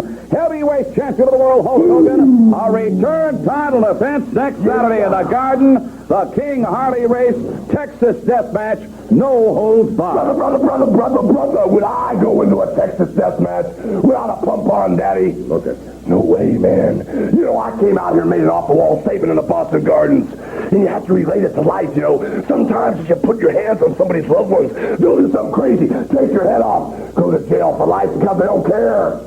Overreaction, man. And when I came out in the Boston Gardens and said I'd quit wrestling if I lost a Texas death match, I mean it. I don't regret it. Because now that I've been thinking about it, not only am I peak primed and ready, the ultimate human destruction machine, I'm fresh off a victory with a giant, man. And when you clean my clock, Harley Race, with 36 pounds of gold, brother, you couldn't take me out for good. You know, Bobby Heenan, though, has got to be playing the odds. He's had his entire family up against you at one time or another. Andre the Giant at WrestleMania. And after the last time out at the Boston Garden, I still think you're running up against the odds, Hulk. Well, I like it, man. I like beating the odds, you know, because I'm running on G-Force, Top Gun. The goals I set are way out of sight for you, Weasel. You can never attain those. The guts put me over the edge in the guidance. Oh, yeah. Can't beat that, man. You cannot. Hulk Hogan, Texas Death Match, Harley Race, the challenge, next Saturday night, the Boston Garden. All right, what a card. Boston, get ready. Saturday night, June the 6th, the Boston Garden, the World Wrestling Federation is going to be back. George the Animal Steel to meet Dangerous Daddy Davis. Coco Beware to meet the Honky Tonk Man. In tag team action, the Can-Am Connection squares off against Demolition. Come on in, Bobby Heenan. I'm very curious. How's that neck doing, pal? I'm not your pal. It's none of your business I how was my neck's concerned. doing. You were not concerned to me about me. You don't care about me. You don't even like me. Quit trying to snow these poor ignorant people out there. I don't care about you either, and I care less about Hulk Hogan. What a dummy. No holds barred. Texas Deathmatch rules for the championship of the world. Get a return. I know that in a return. Bothers you, doesn't it? Yes, it does bother me. It's about 5'8" with a mustache. But I'll tell you what really bothers me is the fact that the king of professional wrestling is not the world champion as I stand here. But on June 6th, he's going to be, because here is the man who's going to take the gold home, the champion of the world as far as I'm concerned. And you be quiet. Keep your hands to yourself. I don't know where you've been. King of Wrestling, Harley Race. Let me tell you something, Mr. Oakland, and I use that term ultra loosely. When Hulk Hogan was in the Boston Garden with the King, I should have just went on right then and done what I'm going to do in this Texas death match. He was left laying in a pool of his own blood. And when I'm done with him in a Texas death match, that's Harley Race right down my alley. There's not a rule. There's nothing that I cannot do. And please believe me, there's nothing that I won't do. All right, Hogan, you're mine. Thank you. All night long. Very much, gentlemen. Very good. Boston Garden, Saturday night, June 6th. Stay tuned. We're going to be right back. All right, hi again, Boston. Gene Okerlund reminding you we're going to be back at the Boston Garden Saturday night, June the 6th. I cannot believe this card. I'm not going to mess around. I'm not going to jack around. I'm going to get him in here right away. Heavyweight champion of the world. Welcome back to Boston. A return title defense for you against the king of wrestling, Harley Race and Hulk. After what happened the last time at the Boston Garden, Texas death match, no holds barred. Well, now they're finally starting to understand why I got to the mountaintop, why I stayed so intense. You know, sometimes when you get it all, people back off. But it's harder to keep it, man. With Andre the Giant at my feet, the whole world watching, the largest arms in the world raised in victory. No, I didn't back off, man. That's why the sweat turns into rivers in the gym. That's why the intensity turns into laser beams. And after what went down in Boston, brothers, the Hulkster's been holding some private training sessions with my main man, Pat Catino, World's Gym, brother, and Harley Race the King. I hope you get the whole board loaded with all the Weasel's men and all the Weasel's horses. What do you want? Hulk, I've just got to bring it up. You know, in private conversation and even publicly here on television, Bobby Heenan and Harley Race have suggested if they should, by some fluke, upset you and arrest the world's heavyweight crown, they would ask you to bow at the King's feet. Can you believe that? They have to break my back in half. All I got to say, it's almost like insanity. There's no way out for you dudes. All my Boston Hulkamaniacs know what's going down. And when I get the chance, given point in time, I hope you, Weasel, and Harley Race are ready to be disgraced. I want the crown on my head and both of you punks at my feet. Oh, he is tuned up for this one. Get ready. Texas Death Match, fight to the finish. Hulk Hogan to defend against the King Harley Race, Saturday, June 6th. All right, stay tuned for more exciting World Wrestling Federation action just hours away. Down at the Boston Garden, tonight is the night, phenomenal card. And in a return title defense, the heavyweight champion of the world. Tonight, Hulk Hogan, in a Texas death match, no holds barred, will be challenged by this man. Yes, it is a return. The King. Harley Wrestling, Sans manager Bobby Heenan. Heenan apparently not here this week, Harley. Right, the King, I'm sorry, Your Highness. You better keep it that way, Mr. Oakland, because tonight in the Boston Gardens, you're going to see a man's career come to an end. A legend in a few short years is going to be extinguished. Mr. Hogan, I'm looking dead at you, I hope. And if I'm not, I'm looking at those morons that support you. Because in the Boston Gardens tonight, and let me say that one more time, tonight in the Boston Gardens, Hogan, is the end of your career, and you're damn well gonna bow at the feet of the King when I remove the belt. Well, I'll tell you what, don't run away, Your Highness, but in all due respect, this guy has held the title under some pretty tough conditions for the past 3.5 years. Not even Andre the Giant could upend Hulk Hogan. I'm not Andre the Giant, and I've held more titles than Hulk Hogan will ever hold the longest day of his life. That's why I wear the crown. And in the Boston Gardens tonight, I'll wear the gold. All right, we're going to find out just hours away. Hulk Hogan to meet Harley Race, Texas Death Match. Don't miss it. All right, Boston, tonight is the night down at the Boston Garden. The World Wrestling Federation is going to be back in town. Are you ready for this? What a main event. In a return title defense, the heavyweight champion of the world, Hulk Hogan, to defend against the King. Harley Race tonight, Texas Death Match. No holds barred. In other words, let it all hang out. Well, you know me and Gene, the Hulkamaniacs around here, can't actually believe that I've been walking around with a smile on my face. Hollywood Dave, my main man, said you're out of your mind. The people down at the Ramada said you act like it's a holiday. But the key word here, me and Gene, is the momentum. The momentum that Hulkamania's been running on, brother, with the guidance from the big dude upstairs, the goals I set, and the guts I got inside.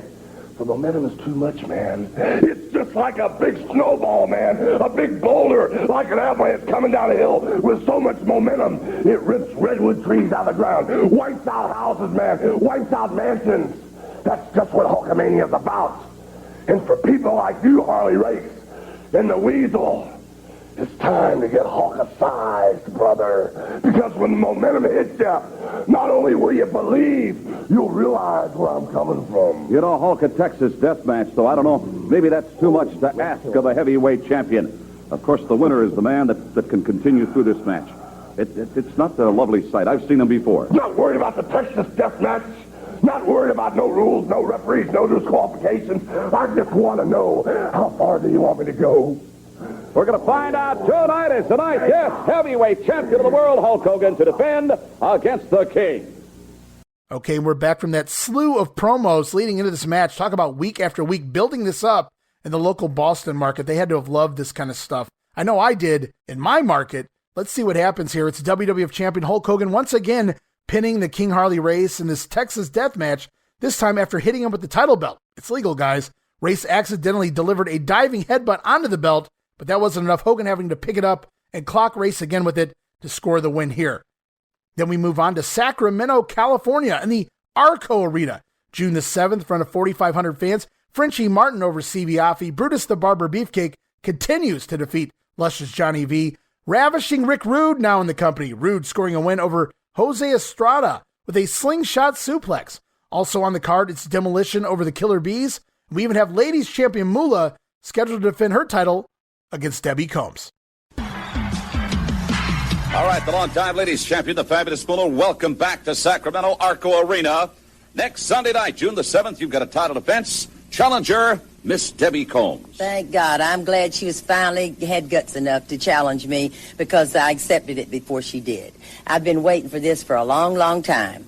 And I've got a lot in store for Miss Debbie, and I'm sure she'll never forget the fabulous Moolah if she's able to walk out of that ring. She's got some lovely hair. I like. Well, that's up to you to say. It won't be that lovely when I turn her loose because I've got a lot of swinging to do by that hair, and it's a lot of hair to swing. So I'm really looking forward to this match. I like to swing a little myself. Well, that's up to you and Debbie, not up to me. Thank you very much. Thank you. Longtime ladies champion, the fabulous Moolah. ARCO Arena next Sunday night, June the 7th. Danny Davis, come on in. Phenomenal card, Ricky Steamboat. Of course, going to be challenged by Hercules. And you're going to be going against Billy Jack. Your man is going against Billy Jack. How would you sign a match like that, Jimmy Hart? Because we've got an open contract, and this man runs from nobody, right, baby? He's got to be nuts. This is why It's too much too soon. when Jimmy Hart offered me a position in the Hart Foundation, I accepted. This man is the brains behind the brawn. He knows that Billy Jack Haynes is at his weakest point right now. And it's to my advantage to challenge him in June. June 7th. How can you say that? And defeat him. Can you imagine the prestige and the notoriety I'll get when I beat Billy Jack Haynes? Well, listen, if you beat him, you bet. That's going to be a big move upward for you. Well, that's why Jimmy Hart's my manager. And I was the greatest referee there ever was. And I know all the rules, and I'm going to use them too. So between the two of us, we can't lose. I don't know. It might be too much too soon, Jimmy Hart. You may have overdone it this time. Stay tuned. We're going to be right back after this.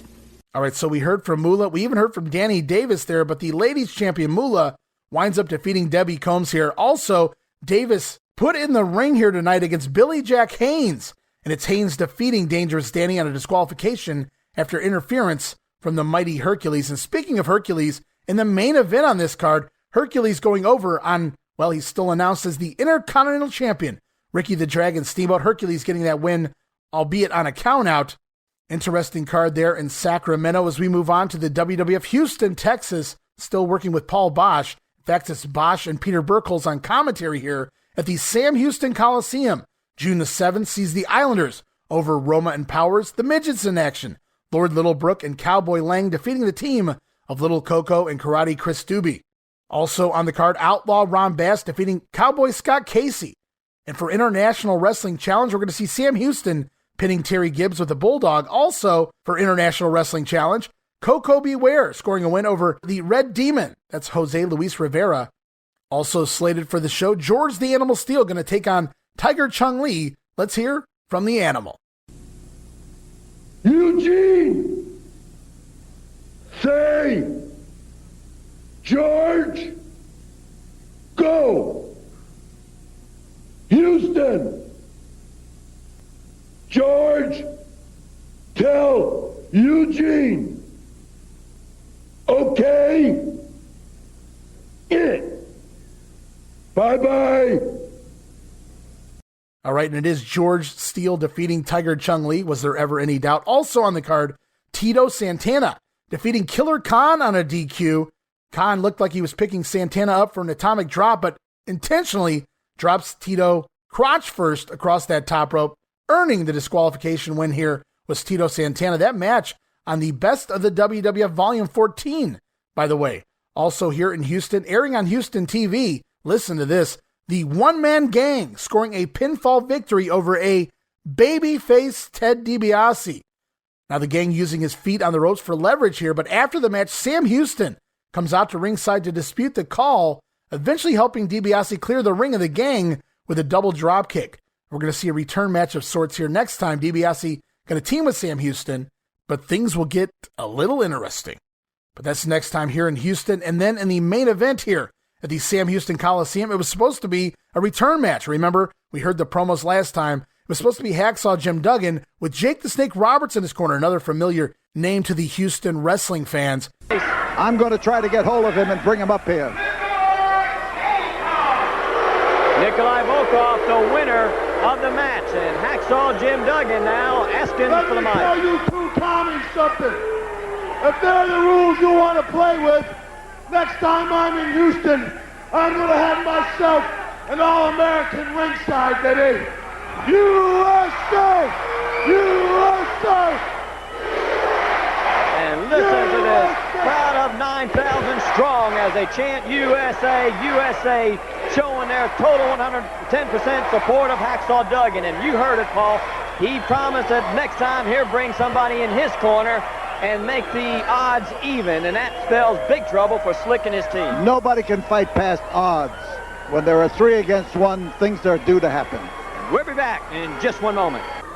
Well, we're here with Duggan. At least we're trying to get him to quiet down. I'm right here, Mr. Bosch. Let me tell you folks out there something. You know Hacksaw Jim Duggan, and I'm not one to come out here and cry about spilled milk. But let me tell Slick, let me tell that Iranian Sheik, and let me tell that big Russian something. If that's the rules you guys want to play with, if that's the kind of tactics you guys want to use, let me tell you, Hacksaw Jim Duggan's no stranger to that, Paul Bosch. You know, I have a few friends of myself, and old Hacksaw knows how to use the telephone, and I'm not afraid to call a few of them up. I can mention their names out here right now, Mr. Bosch. But that's not the way Hacksaw Jim Duggan is. Remember Volkov? Remember Sheik? And you, Slick, you should be ashamed to call yourself an American. Remember one thing. When you have Hacksaw Jim Duggan out in that ring, you just don't have to beat me, but you have to beat every American in that building. And that's one thing none of the 3 of you can do.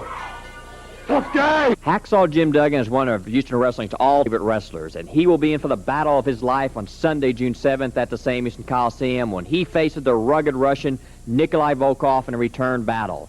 But Duggan will have a friend this time in his corner. Jake the Snake will be there with his snake Damien as they battle Volkov. Let's listen to what Duggan has to say plus Volkov. I don't care who's supposed to be next. I'm going to be next. That's the way it's going to be. Houston, Texas, Hacksaw Jim Duggan's here to promise you something. And you folks know when old Hacksaw says he's going to do something, you can count on it. So next time that great, big, strong Nikolai Volkov comes down to the ring and he tries to sing that Russian national anthem, old Hacksaw Duggan's going to come from the back. And baby, you don't only have to beat me, you're going to have to beat every American in that building. And you can't do that, Volkov. So tough guy. Old Hacksaw will get down to this 3-point stance, finish you off with a clothesline. Just got off the telephone with my friend Jake Roberts, and he promised me that he was going to come sit ringside, and guess who he's bringing, Volkov? Damien. So after it's 1, 2, 3 on you, I wouldn't be too surprised. Matter of fact, I bet that old Jake's going to stick that snake on you. Tough guy. You know me. I'm not the kind of guy that stands alongside just anybody. I mean, some people will pledge allegiance to any flag. But sometimes I've went out here, I've told you I don't need no friends, and I don't. I don't want no friends. But there are certain people in this world I do respect. And one is Jim Duggan. Because I've stood beside him before. I know what the man can do. He believes in what he wants to believe in. He's his own man. Now, he believes in this country. And Volkov, you made a big mistake. You fellas played around with the wrong man. I mean, it's for sure one thing you know, he never gets bored, now does he? You might get boarded, but he's never bored himself. But what I want to tell you is this. In Houston, June 7th, when Hacksaw puts you down, big man, you big Russian, Damien is going to come out and play. You know why? Because if I'm going to sit at ringside all that time, I got to have my kicks too. You know what I mean? It's going to happen. You know, let me tell you something, Duggan. I'm more proud of Nikolai than I've ever been before, brother, because he put the whipping on you I expected he would. Now what have you done? You've gone and gotten Jake Roberts in your corner. Well, that's fine, because I'm going to have the Sheik in my man's corner, and you're going to get the same thing you got the last time, but only this time much more. Right, Nikolai? That's right, Jim Duggan. The Blood Rockets ever get any championship? They ever win an Olympic? My partner and me was world tag team champion. We had a team. He gonna be my partner. So you're not going to come behind my back, and you're not going to stop his national anthem. I go sing him all the time, all my life, all the time. This time when I come to Houston, I'm going to be just revenge. I'm going to finish you once for all. You go down and challenge them.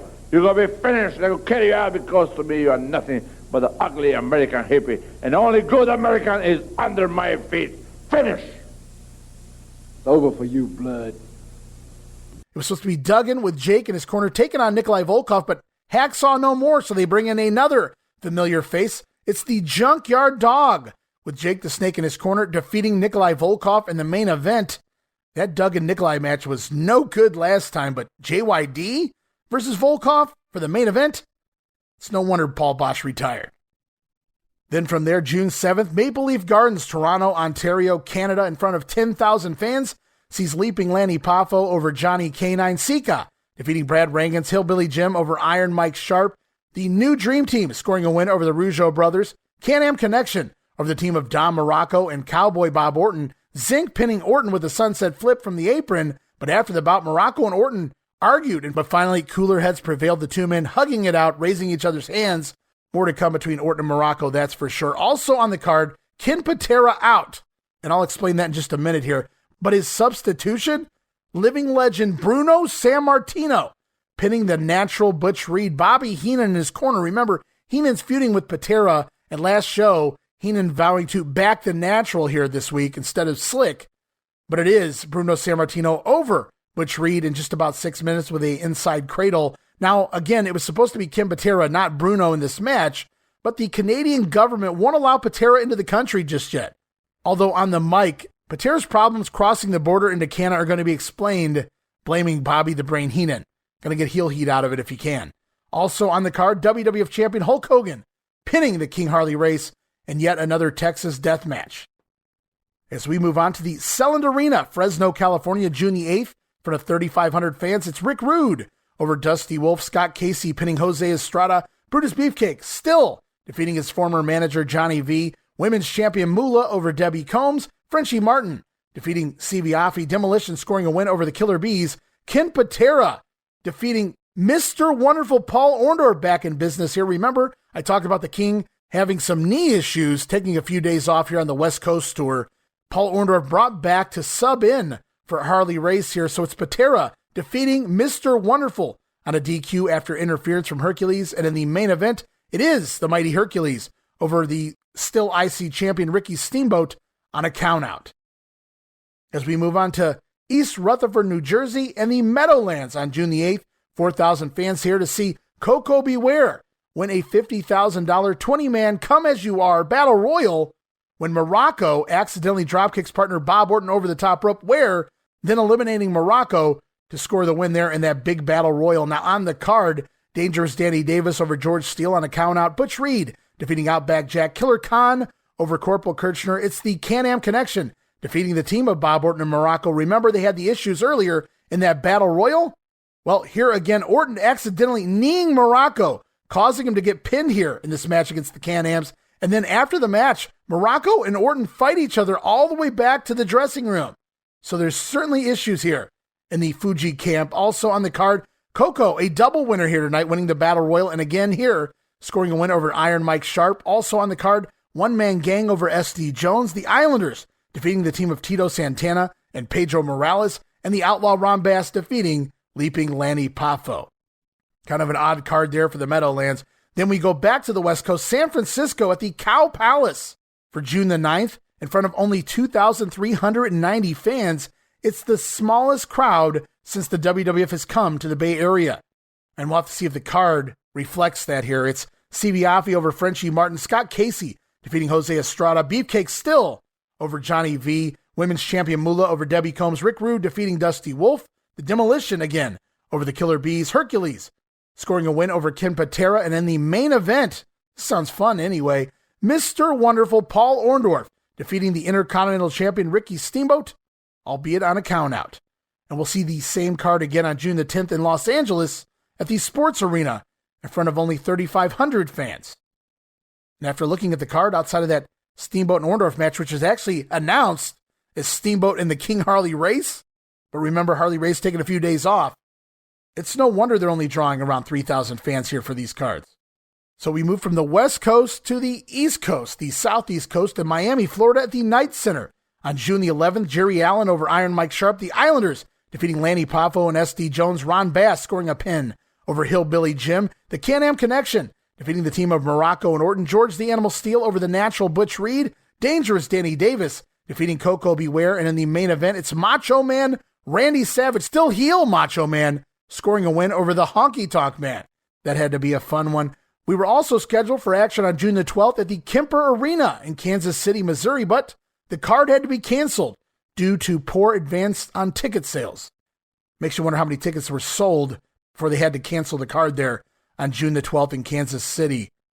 However, a show does take place on June the 12th in West Palm Beach, Florida at the Auditorium in front of 5,831 fans. SD Jones over Iron Mike Sharp. The Islanders defeating Lanny Poffo and Jerry Allen. Dangerous Danny Davis defeating George the Animal Steele on a countout yet again. The Can-Ams continue to defeat the team of Don Muraco and Bob Orton. WrestleMania 3 Revenge. Nope. Can-Am's going to pick up the win again there. Outlaw Ron Bass defeating Hillbilly Jim. Coco Beware over the Natural Butch Reed on a DQ. And in the main event, yet again, it is heel versus heel as the Macho Man Randy Savage pins the soon-to-be-announced Intercontinental Champion Honky Tonk Man. As we're off to Providence, Rhode Island and the Civic Center for June the 13th. Just 2,218 fans here to see SD Jones over the Red Demon. The Islanders over the team of Roma and Powers. Ken Patera defeating Hercules on a countout. Also, Can-Am Connection continue to defeat Muraco and Orton. And this is one of those matches where Muraco and Orton split up afterwards, brawling all the way to the locker room after the bout. Also on the card, 6-man elimination match sees the team of the Rougeaus and Brutus Beefcake defeat the new Dream Team and Luscious Johnny V. Also on the card, Iron Mike Sharp pins Outback Jack. So that's where we are with Outback Jack at this point. And in the main event, it's Mr. Wonderful Paul Orndorff defeating the Junkyard Dog with his feet on the ropes. Paul Orndorff and JYD, you have to imagine neither man was originally announced for this card, so almost an impromptu main event here. Orndorff scoring the win over JYD. As we move on, also June 13th, 5,300 fans here in the Kiel Auditorium, St. Louis, Missouri. It's Frenchie Martin over Civiafi. Billy Jack Haynes pins the Natural Butch Reed with a backslide. Ravishing Rick Rude over Dusty Wolf. Women's champion Moolah defeats Debbie Combs. Hillbilly Jim in here to sub for the injured Jake the Snake Roberts. Won't have to say that too much longer. Hillbilly Jim scoring a pinfall win over the Honky Tonk Man. And thank God that Superstars doesn't air until June 14th in the St. Louis market. Sunday morning, here it is June the 13th. Superstars airing in some markets. Honky Tonk Man, technically the brand new IC champion, but not yet here in St. Louis. And thank goodness here. One final night not being announced as IC champion. And the Honky Tonk Man does a pinfall job to Hillbilly Jim, but I'm sure he didn't care. He was getting the Intercontinental title after today. Also here at the Kiel Auditorium, Scott Casey over Jose Estrada. George the Animal Steele defeating Danny Davis on a countout. Demolition continue to defeat the Killer Bees. And in the main event, Harley Race back on the road. It's WWF Champion Hulk Hogan pinning the King, Harley Race. As we move on to the world's most famous arena, June the 14th, Madison Square Garden, New York City, New York, in front of 14,246 fans. Sounds like a lot of people, but DeMelt says, I believe this is the smallest crowd for an MSG show that Hulk Hogan has been on since he arrived here back in 1984, and probably the smallest crowd for a WWF title match at Madison Square Garden since Bob Backlund's feud with Jimmy Snuka back in 1982. Wow, Snuka and Backlund, low drawing. I do remember hearing that before, which just blows my mind. But things slowing down here as we head into the summer and we fall out of WrestleMania 3. It may also be the opponent, no knock on Harley Race, but it is what it is here. The lowest drawing MSG card for Hulk Hogan since its return 3.5 years ago. Now this show is televised on the MSG network, including Gorilla Monsoon and Lord Alfred Hayes on commentary. As we kick things off hot, it's Can-Am Connection, Rick Martel and Tom Zink defeating the Shadows here. Match does go a little long, almost 20 minutes to get the crowd into their seats. But we also get a special treat. Bobby the Brain Heenan joins commentary for this match. Of course, Heenan now with the Islanders, who will be feuding with the Can-Ams. And following the matchup, Heenan leaves the commentary table confronting the Can-Am Connection, saying that they wouldn't have won the match here tonight if they had wrestled the Islanders. Then it's Rick Martel's turn on the mic. He tells Heenan to bring the Islanders out here right now. And we do see the Islanders try to make their way out, but they're held back by officials. And once the Islanders team taken back to the locker room, Martel asks Bobby Heenan to get a contract signed with the Islanders. They'll face him here tonight. They'll face him next month. They'll face him anytime. And we'll have more on this later in the show. Fun way to kick things off here. In MSG, also on the card, Hercules battling Billy Jack Haynes to a 20-minute time limit draw. Now, you know they usually shave a few minutes off the match, but in this instance, they add a few minutes. Yes, a 20-minute time limit draw goes about 23 minutes here. Unfortunately, it's Hercules and Billy Jack Haynes. Love those guys, but I don't know if they're 23-minute men, especially against each other. Also on the card, it's the Islanders with Bobby Heenan in their corner defeating the team of Powers and Roma. Another 20-minute match. Lots of long matches here tonight. Paul Orndorff back in the Garden defeating the Junkyard Dog clean, dropping the dog throat first across the top rope and scoring a clean pinfall in the middle of the ring. Now to Meltz with a couple of comments on this matchup here between Mr. Wonderful and JYD. He says, obviously, junk food. Come on, Dave. He says the JYD is now just a guy on the payroll, and his days of being the big name are over here, it would appear, since his return to Titan. Also, the imbalance of Orndorff's arms, one is 3 times the size of the other, says Meltzer, is astounding. Meltzer speculates that Orndorff's weak arm has got to be almost useless at this point. Of course, referencing the injury and the atrophy that has happened to Paul Orndorff's arm and his time away from the company here. And we saw them go one-on-one last month here in MSG. It's the return match. Texas Death Match, no holds barred, no rules here. The rematch, it's Hulk Hogan, WWF Champion Hulk Hogan, scheduled to take on the King, Harley Race, yet again. But before we get to the action, let's go backstage. Gorilla Monsoon standing by with the Hulkster. Gorilla Monsoon here in the Garden with the Orton snoring, world's heavyweight champion, and most, Hulk. This guy really pushed you to the limit. Well, you know, there are no flaws, Gorilla Monsoon. No flaws at all, man. WrestleMania at my feet. Andre the Giant out of the picture, man. I set my standards so high. Bobby the Weasel couldn't even comprehend them, man. Religion, family, the training, the title, the prayers, brother. And with no flaws, that gave me total control, man. Over what I say, over what I do, over what I think, and over what I do when I manipulate my opponents. Oh, yeah, it was a cheap shot in Madison Square Garden. I got crowned, all right, but it was from behind, Gorilla Monsoon. And you know, a lot of people actually think I was crazy when I said, if I can't beat Harley Race in a match with no rules, no holds, I don't even care if there was a referee, that I'd quit professional wrestling. What did you think about that statement? I thought it was a very, very profound statement, and I knew where it came from. It came from the heart, because you have a score to settle with this guy that is paramount. Well, you know, you're right, Monsoon. The big gorilla's always right, man. When people mess with your family, with your friends, sometimes you make on-the-spot decisions, reactions. Some people end up locked up for a long time because they overreact. I stand behind my statement. If I can't beat Harley Race in this Texas death match, I'll take the world heavyweight title and I'll walk out of town, man. I'll quit professional wrestling.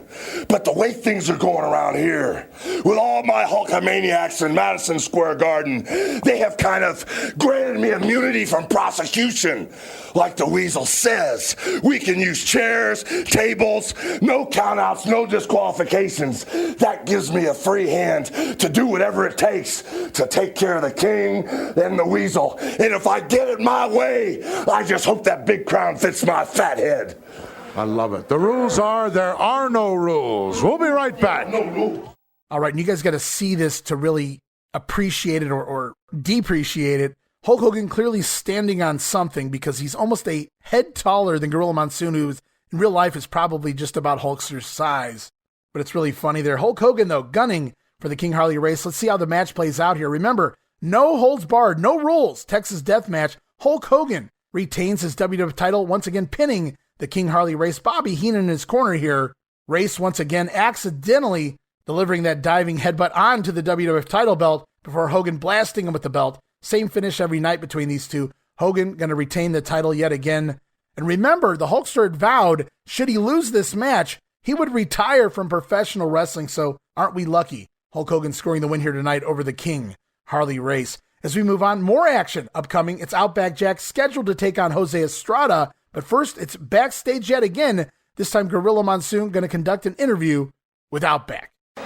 Gorilla Monsoon here in the locker room area in Madison Square Garden with possibly one of the greatest things that come down the pike here in the World Wrestling Federation in quite some time, talking about Outback Jack, and also joining us, of course, his lordship, Alfred Hayes. Outback, you've got a real tough customer tonight in one Jose Estrada. Yeah, mate. He's from Puerto Rico. They're pretty tough blokes down there. I've heard about that, mate. The Got to be tough just to survive there. Well, yeah, they tell me that. It's a really wild little spot full of jungles and that. So I'm from jungles up there in Australia, in the wetlands and that, and he's pretty much the same. So we might have a pretty good solid tussle. Well, it could be very possible. Jose Estrada has been all over the world as a professional wrestler, has some outstanding credibilities on his record, some outstanding wins over some very big names in the world of professional wrestling. He would like nothing better than to stop you dead in your tracks right here in Madison Square Garden. Well, mate, that's what everybody wants to do, you know. I mean, new bloke on the block, they want to knock him down. Tall poppy syndrome, see? Absolutely. I got the pleasure of coming back to Madison Square Garden the second time. I was lucky last time having a bit of a win, and I reckon I might go close this night too. Well, I didn't think you were lucky last time. I thought you did a very nice job, and it was a very forceful win. Alfred, you were there. Yes, he's very modest. Yes. He comes from a big island. Estrada comes from a small island, but his modesty is overwhelming almost. He did an excellent job. So far, he's completely undefeated. But Estrada, as you said before, never underestimate this man because he is so powerful, so strong, and very, very quick. Yes, speed is one of his biggest assets, and I think that may present a problem to you. He's going to be moving around you and through your legs and all over the place. You got to catch up to him. Mate, he's got to stop somewhere along the way, hasn't he? And then when he does, a Mack truck will run straight over the top of him. Well, I sort of like the, what would you call it, the boomerang? The boomerang, mate, yeah. The boomerang. You throw that out so when it goes round, it'll just follow him, smack him in the back of the head, no worries. Back of the head. Outback Jack looking for another impressive victory here in Madison Square Garden. Unfortunately, the opposition, Jose Estrada, a very tough individual. And it'll appear that the luck of the gorilla will rub off here on Outback Jack. Picks up the win over Jose Estrada with that bulldog boomerang type move here in under 5 minutes time. And before we move on with the show, joining Gorilla Monsoon and Lord Alfred Hayes ringside, it's former Padre and current Yankee, current as in 1987, Dave Winfield at ringside. Going to talk a little bit about the matches. Welcome back to Madison Square Garden. Gorilla Monsoon here at ringside, along with his lordship, Alfred Hayes, and a special guest, Dave Winfield. Glad to be here, Gorilla and Lord Alfred. You know, I know you're always here in the Garden when the World Wrestling Federation comes down, but I understand that you're considering, if not issuing some challenges, that if things don't go too well on the ball field, you may want to come to the broadcast position. I'll tell you what, we're 3 games back and we don't like it. I know We don't like it. We got about 60% of the season to go and we intend to take over. They're not holding you directly responsible. Right? No. You know, but we've been playing. It's been tough, but it's been a little tough for us. We got some injuries, but we came out here. We made bail today and figured we'd enjoy ourselves down at the Garden. Maybe we could get the Hulkster into the lineup somehow. Well, I think we're going to get some excitement whether he's on the team or not. But we're glad to be here. You guys won't be 3 games out for long. I don't think so. Listen, is there any truth to the rumor that you're considering a broadcasting position when your career is over? Oh, my career is over 6 to 10 years. I still... I'll tell you, I watch this every time I can at home after our games are over. I'm always watching the World Wrestling Federation, and I love it. It's great. Well, we appreciate you stopping down and having a few words with us, and continued success in your career, and you do one tremendous job. My pleasure, Gorilla. Lord Alfred, let's enjoy the next match. Great. And Winfield, 1987 Gold Glove Award winner, and wishful thinking by Winfield, but the Yankees, they don't make the playoffs in 87. They actually fall to 4th place in the AL East. But something tells me those Yankees, they'll bounce back. Winfield, though, seems to know his 80s wrestling. That's for sure. And as we close out the MSG card, it's 6-man tag team action. We're slated to see the team of the Hart Foundation team up with Dangerous Danny Davis to take on the trio of the British Bulldogs and Koko Beware. I'll have more on that in just a minute. But first, let's go backstage yet again. It's Gorilla and Alfred Hayes standing by with the Hart Foundation and Dangerous Danny. Gorilla Monsoon once again in the locker room area with the Hart Foundation minus the Colonel, Dangerous Danny Davis. The Colonel had other obligations with the new Intercontinental Heavyweight Champion. He's taking care of business back at the foundation, if you must know. Well, don't you think that this is important, Alfred? I think that the consequences of this match, they against Koko Beware and the British Bulldogs, is not a match of any consequence, that he should not be here? I think it's a great match. You know, the point about this match is that Davis is going to be some sort of diversion, and they think the Harts are going to really going to profit by this, but in fact they're not. because they're going to have their work cut out looking after him. In the meantime, I think the British Bulldogs will clean up. All I know is that Bulldogs and Birds, Hitman, do they actually get along? They don't jive together. Well, we know that Tito Santana didn't get the job done when he joined the Bulldogs in WrestleMania 3. So now they're looking for a bird. Do birds and dogs get along, Hitman?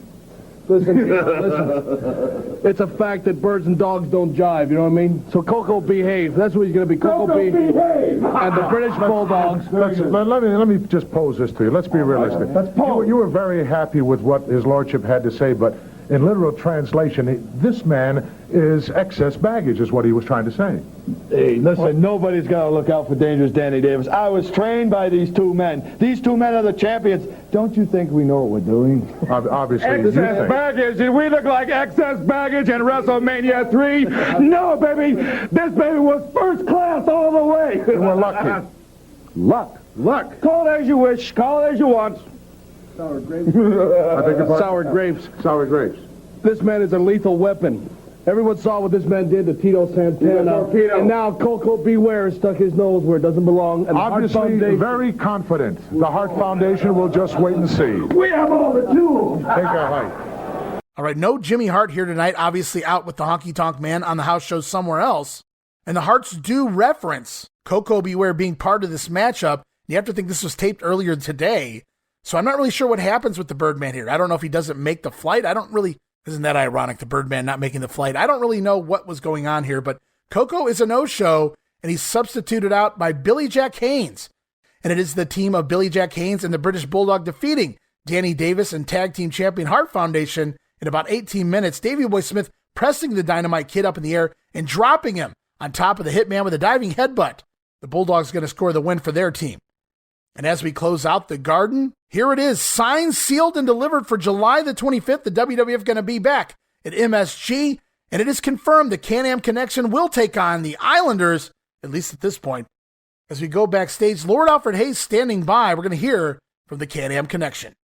Right now, folks, let's go back into the locker room area to my colleague, Lord Alfred Hayes, who's with the Can-Am Connection.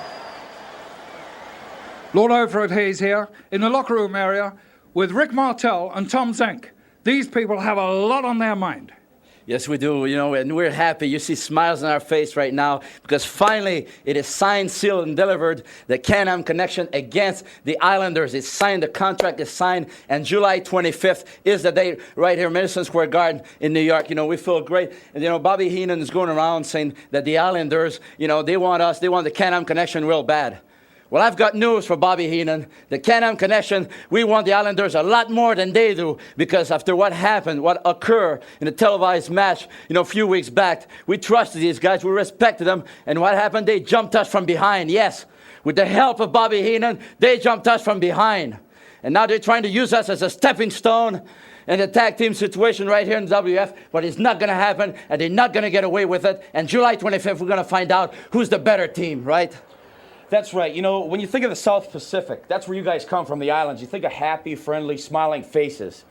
But you two guys are the biggest disgrace of the islands that I can think of. And all the people, you disgraced your people, you lost the respect of us. We thought you were great athletes, great people in and out of the ring. But believe me, you're wrong. And to hook up with a guy like the Weasel, he's only going to bring you down. And the Can-Am Connection here in Madison Square Garden on July 25th, we're going to prove it to you. Isn't that right, partner? Yes. We're going to get our revenge that we duly deserve. This match already set for the 25th of July. Back to you, Gorilla. All right, Zink and Martel sound ready for their big matchup upcoming against the Islanders here in New York next month. That is if Zink can stick around that long. As we move on to WWF in Phoenix, Arizona. Veteran Memorial Coliseum, June the 15th, in front of 2,400 fans. Women's Tag Team Champions now here. It's Leilani Kai and Judy Martin. Not quite yet glamorous are these girls, but it is Kai and Martin defeating the team of Angie Manelli and Teresa Dubose. I don't know if that's supposed to be Dubois, but online it's written as Dubose, and that's what I'm going to go with here, I suppose.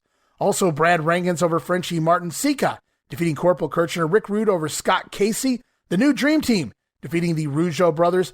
It's the battle of the former Intercontinental Champions as the Macho Man Randy Savage pins Ricky the Dragon Steamboat, and in the main event, subbing for the injured Jake Roberts, Bruno Sammartino back at it again here in Phoenix, defeating the brand new WWF Intercontinental Champion, the Honky Tonk Man, on a countout. Bruno for IC Champion here at 87 has my vote, but the Honky Tonk Man will retain on a countout. The WWF in Springfield, Illinois at the Prairie Capital Convention Center, June the 15th. Outback Jack over Jose Estrada. Hercules going over on Billy Jack Haynes on a disqualification. Coco Beware defeating Dangerous Danny Davis. It's Powers and Roma subbing for the Midnight Rockers. They were scheduled to begin their run here with the company in the middle of June, but it is Roma and Powers substituting for the Rockers, defeating the team of the Shadows here. In midget tag team action, Little Coco and Karate Chris Doobie over Lord Littlebrook and Little Tokyo. And in the main event, WWF Tag Team Champions Hart Foundation over the British Bulldogs in a steel cage. We move on to June the 16th, Albuquerque, New Mexico at the Tingley Coliseum.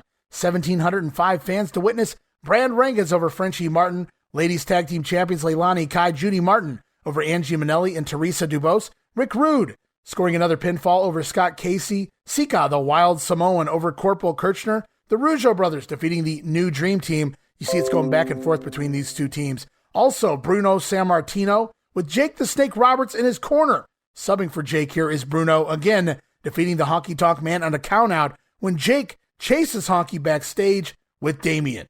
Also on the card, Macho Man Randy Savage defeating Ricky the Dragon Steamboat. Fun double main events here. You get Bruno and Honky and Randy Savage and Ricky Steamboat on these Southwest cards. Now, it's reported, according to Meltzer, that the WWF had told the Tingley Coliseum in Albuquerque that they'd have no problem bringing in Hulk Hogan, provided no other wrestling show was in town 30 days prior to the event. And because of that, politics, guys, the Tingley Coliseum canceled Jim Crockett's June 23rd card, sabotage, I say, which was slated to feature Ric Flair taking on Barry Windham in the main event. So Albuquerque fans screwed out of Flair versus Windham, but they're promised Hulk Hogan, brother. So there it is, Vince McMahon screwing with Crockett, and he isn't done yet because Hogan will also appear taking on the Macho Man Randy Savage on July 4th in Los Angeles and July 5th in Oakland, both of them 2 days before Jim Crockett's Great American Bash Tour in those markets. Talk about strategic planning here from the WWF, and you can see Hogan and Macho Man on top. It seems like every time they try to invade a new territory or want to screw with Crockett, that's the go-to. The two aren't feuding right now, but we'll do it anyway. Hogan and Savage scheduled in the month of July in L.A. and in Oakland to screw with the Great American Bash Tour. But here, Vince McMahon playing politics in Albuquerque, New Mexico, of all places. And the Coliseum here, unbelievably canceling the NWA from coming to town on June the 23rd. As we continue on, June 17th, Huntsville, Alabama at the Von Braun Civic Center. Outback Jack over Jose Estrada. Roma and Powers still subbing for the Rockers here, defeating the Shadows. It's Danny Davis pinning Coco Beware after blasting him with the foreign object. Little Coco and Karate Chris Doobie over Lord Littlebrook and Little Tokyo. Hercules defeating Billy Jack Haynes on a DQ after Haynes throws the referee across the ring. Then after the bout, Hercules and Haynes brawl to the locker room. And in the main event, Tag Team Champion Hart Foundation defeating the British Bulldogs inside a steel cage. As we move on to El Paso, Texas, and the Civic Center here on June the 17th, double main event once again sees Randy Savage over Ricky Steamboat and Bruno Sammartino still subbing for Jake Roberts, getting a win here on countout over the IC champion Honky Tonk Man. And we continue on. Chicago, Illinois, back to the Rosemont Horizon here on June the 17th, held in conjunction with the Summer Celebration of 1987 here in Chicago. Now, this is not a wrestling event, though there are a few matches here on this Summer Celebration inside the Rosemont, including the team of Dusty Wolf and Tommy Sharp teaming up to take on the Alaskans. I'd have to imagine that's Dave Wagner and Rick Renslow. Also, Leaping Lanny Poffo scheduled to take on Iron Mike Sharp. Stevie Aoki going one-on-one with Cowboy Bob Orton. Also included a women's match and a midget match, reportedly here on June the 17th in Chicago. Again, this was not a wrestling card, although if it was, I'd shudder to think what they drew with that card. WWF moves on to Wichita Falls in Texas at the Auditorium on June the 17th in front of only 600 fans. Hey, you guys are screwing with the Dallas promotion here, the Von Erichs. It's Bam Bigelow over Jerry Allen. Tom McGee scoring a win over Terry Gibbs. And he makes his debut here. The Dingo Warrior scoring a win over Steve Lombardi. This is the WWF debut of the Ultimate Warrior, and what a good place to debut him. He's coming fresh off a run here in the Dallas territory in world class. Dingo Warrior pinning the future Brooklyn Brawler in his WWF debut on June the 17th. Also on the card, Sam Houston over Tiger Chung Lee, women's champion Moolah over Debbie Combs, the one-man gang pinning Ted DiBiase after a big clothesline, Tito Santana scoring a pinfall victory over Killer Khan, or so it says, and subbing for Hacksaw Duggan, it's the Junkyard Dog over Nikolai Volkov. And we see the same card again the next night, June the 18th, in Odessa, Texas, at the Ector County Coliseum. The only difference is I have a report here that Killer Khan going over on Tito Santana. Then we move on to Birmingham, Alabama at the Boutwell Auditorium. Also June the 18th, in front of 1,500 fans, it's Bruno Sammartino again over the Honky Tonk Man on a countout, and Randy Savage continues to pin Ricky Steamboat. You may be asking, why is Steamboat doing all these jobs? Well, you have to remember, he's off the road here any day now. So Savage picking up some, I would imagine, decisive victories over the Dragon here as we move on to the Omni in Atlanta, Georgia. Hey, you can't do that. The WWF does whatever it wants. Drawing 5,345 fans, Meltzer states that's roughly the same gate as the Freebirds versus Horsemen's did 2 weeks earlier here. So the WWF drawing essentially what Crockett is drawing only 2 weeks later. Fans had just attended the Omni 2 weeks ago. You have to imagine there's a lot of different fans here between the WWF and the NWA. And they all come out to the Omni to see the likes of Sika over Scott Casey, Rick Rude. He was part of the NWA not too long ago. Rude scoring a win over Corporal Kirchner here. Danny Davis over Coco Beware after using a foreign object. 6-man elimination sees the Rougeaus and Beefcake over the New Dream Team and Johnny V. Mr. Wonderful Paul Orndorff on the card, defeating George the Animal Steel on a disqualification at around the 5-minute mark. It's reported that the two men, Orndorff and Steele, never even came to blows in this match, and I believe it. And in the main event, it's WWF Champion Hulk Hogan scoring a pinfall victory over the Ugandan headhunter Kamala. And the WWF reportedly returning to the Omni in 2 months' time, August the 22nd, to see Danny Davis in a rematch with Coco Beware inside a steel cage. And are you ready for this? Mr. T, the enforcing referee for that steel cage match. Sounds all kinds of bad, doesn't it? As we move on to Winston-Salem, North Carolina, now they're really invading Crockett country. June the 19th, we'll see Outback Jack over Jose Estrada, Tom McGee defeating Steve Lombardi, Jerry Allen over Terry Gibbs, Roma and Power subbing for the Midnight Rockers, defeating the Team of the Shadows, Women's Champion Moolah over Debbie Combs.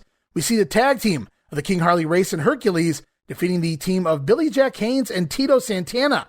Race pinning Santana after Hercules reversing a small package Tito had applied to begin with there. And in the double main event, Macho Man Randy Savage pinning Ricky the Dragon Steamboat, using the tights here for leverage.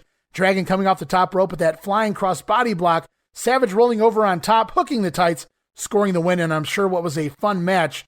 Also on the card, Bruno Sammartino, no more. Jake the Snake Roberts back in the ring, back in action here, and it's Jake the Snake pinning Intercontinental Champion, the Honky Tonk Man. Got to get that revenge from months ago, albeit in a non-title match here. And the Snake used the DDT. We continue on. Fort Wayne, Indiana, Allen County War Memorial Coliseum, June the 20th, sees Tom McGee over Tiger Chung Lee. Brad Rangans defeating Frenchie Martin. Women's Tag Team Champions Leilani Kai, Judy Martin over Angie Minelli and Teresa Dubose. Bam Bigelow pinning Leaping Lanny Poffo. The Junkyard Dog over Nikolai Volkov. King Kong Bundy back on the road, scoring a win here over Hillbilly Jim on a disqualification when Little Beaver interfered. So we're at it again. It appears Little Beaver didn't learn anything from WrestleMania 3. And in the main event, the British Bulldogs defeating Tag Team Champion Hart Foundation on a countout. As we're off to Philadelphia, Pennsylvania, and the Spectrum on June the 20th in front of 7,163 fans. And according to the June 10th edition of the Daily Tribune, that's in Royal Oak, Michigan, not really sure where they got this information, a match between Bruno Sammartino versus Jesse the Body Ventura was originally planned for the Spectrum show, sold as Ventura's farewell matchup. Could you imagine Bruno versus Ventura? Talk about a sellout crowd, standing room only, hanging from the rafters, as Gorilla Monsoon would say. But that match just isn't meant to be. And this card here at the Spectrum, as always, televised on the Prism Network, including Dick Graham on commentary, with Gorilla Monsoon along his side for the first 5 matches on the card. Craig DeGeorge replacing Gorilla for the remainder of the matches here. At the Spectrum and on the undercard, it's Jerry Allen over Terry Gibbs. Outback Jack defeating Jose Estrada, Roma, and Powers subbing for the Midnight Rockers, scoring a win over the Shadows here. This match actually shown on the Coliseum Video High Flyers. Just think about that. We would have got our first look at the Midnight Rockers here. At the Spectrum, had they not been fired. Also on the card, Tito Santana over Outlaw Ron Bass on a disqualification after Bass tosses the referee down while being locked into the figure 4 leg lock. Bass, seeing nothing else he could do, intentionally getting himself disqualified there, pulling the referee down while being locked in Tito's figure 4. Also on the card, Iron Sheik out, Mr. Wonderful Paul Orndorff in. Orndorff slated to take on Billy Jack Haynes in what should be a fun matchup. But first, we're going to head backstage to Killer Cal Rudman. He's going to be interviewing the returning Mr. Wonderful. Cal Rudman here in the interview area, about to interview Mr. Wonderful, Paul Orndorff, who tonight faces Billy Jack Haynes. Tough competition. Well, there's no doubt about it. You know, Billy Jack is trying to make a name for himself in the WWF, and what it amounts to is Mr. Wonderful is the WWF. So what it is kind of like Sugar Ray Leonard coming back to boxing, trying to beat Hagler. The fact of the matter is that Sugar Ray did beat Hagler, and it's not going to be that way with me. I'm not going to be upset. You know, I'm going to be the type of man that's going to take the fight to him, you know, and that's exactly what I'm going to have to do. I've been watching a lot of the films on Billy Jack, and I know what he does good, and I know what he does bad. And I'm just going to use my intelligence, my brains, and my wrestling skills just to go out there and just to show the people who the better man is, and to go out there to show the people where the competition is. Well, he has a lot of strength, but then again, that is certainly your forte. Well, that's true. You know, I've been working out, I'm sure, a lot longer than he has, and I know how to pick up 500-600 pounds in a deadlift, squat 700-800 pounds, bench press 500 pounds. So that's nothing new to me. What it all boils down is not how strong you are. When you come to two teams or say football teams, they're both equally as far as strength, then it's whatever team makes a fewer mistakes and who is a smarter person. And that's what this is going to come out to be, is who is a smarter person tonight. And I obviously got the edge on that by hands and feet. I wouldn't question that. Now, you didn't get that wonderful body by accident. I understand when you were just an adolescent boy, other kids were going to the movies on Friday night and you were working out. That's exactly it. You know, what we have today with youth, that so many of them, I think, they're out not sacrificing as far as going to the gyms and going and working out and going to the track and run and do whatever they do and whatever that sport is. They are not actually doing things to better themselves in that sport. So they want to go out to the pizza place and eat pizza all the time. They want to go out and drink beer, and they're into drugs and all that kind of stuff. You see, I never done none of that. I say no to drugs. I never believed in it. I don't hang around with those people, negative people. I hang around with positive people such as myself. And that's the reason why that I am the best there is in the WWF there is today. And that's why I've made the name for myself that I have. It wasn't something that was just handed to me. I worked for it, and I worked for it, like you said, since I was small. Whatever it may be, whether it was baseball, football, basketball, I always excelled in it. I always sacrificed myself. There was many times that I'd go to bed 5 or 6 o'clock in the afternoon, not going out and hanging out with all my buddies. You're quite eloquent, in addition to being a great, great wrestler. Good looking, too, ain't Oh, yeah. We'll be right back. You're good looking. You got that right. All right, and Paul Orndorff having some fun there with Killer Cal. Let's see if Orndorff can have some fun in the ring here. It is Mr. Wonderful battling Billy Jack Haynes to a time limit draw. Match goes about 21 minutes here. The bell rings just as Billy Jack Haynes locks in his patented full Nelson on Mr. Wonderful. So saved by the bell was Orndorff here tonight. As we move on with the show, ladies champion Moolah also in town to take on Debbie Combs. We're going to head backstage. Yet again, Cal Rudman standing by with the women's champion. Killer Cal Rudman here, and we're about to interview the fabulous Moolah, the champion of the ladies. Hello, Moolah. Hi, Killer. How are you? I just love those glasses and earrings and necklace. Thank you very much. Stands for money, right? That's Moolah. right, Moolah. How would you compare the money you made today to back when you started? Well, there's no comparison. Right now, wrestling is at its peak, and I think it's going to stay that way as long as we have promoters like Vince McMahon and Titan Sports to push this wrestling like they've been doing, and all the great wrestlers that they have that's in now in this territory, and it's just great. Now, this lady Coombs that you're wrestling tonight, how good is she? Debbie Combs? Well, she's a tough little girl. Well, I can't say little because she's a lot bigger than me. But I'm ready, willing, and able. I've been working out hard for this match, and I'm ready to go. How'd you first get into professional wrestling? Now, that's a long story. First, really, I'm the only daughter of a family of 13. I had 12 brothers, all older than me. And I really had to wrestle from the beginning to take care of myself with 12 brothers, you know. But my mother passed away when I was 8 years old, and my dad started going, well, he was a wrestling fan at that time, so he started taking me to the matches for entertainment because I missed my mom so much. So then I just got so interested in wrestling and more and more and more, so I started wrestling in high school amateur.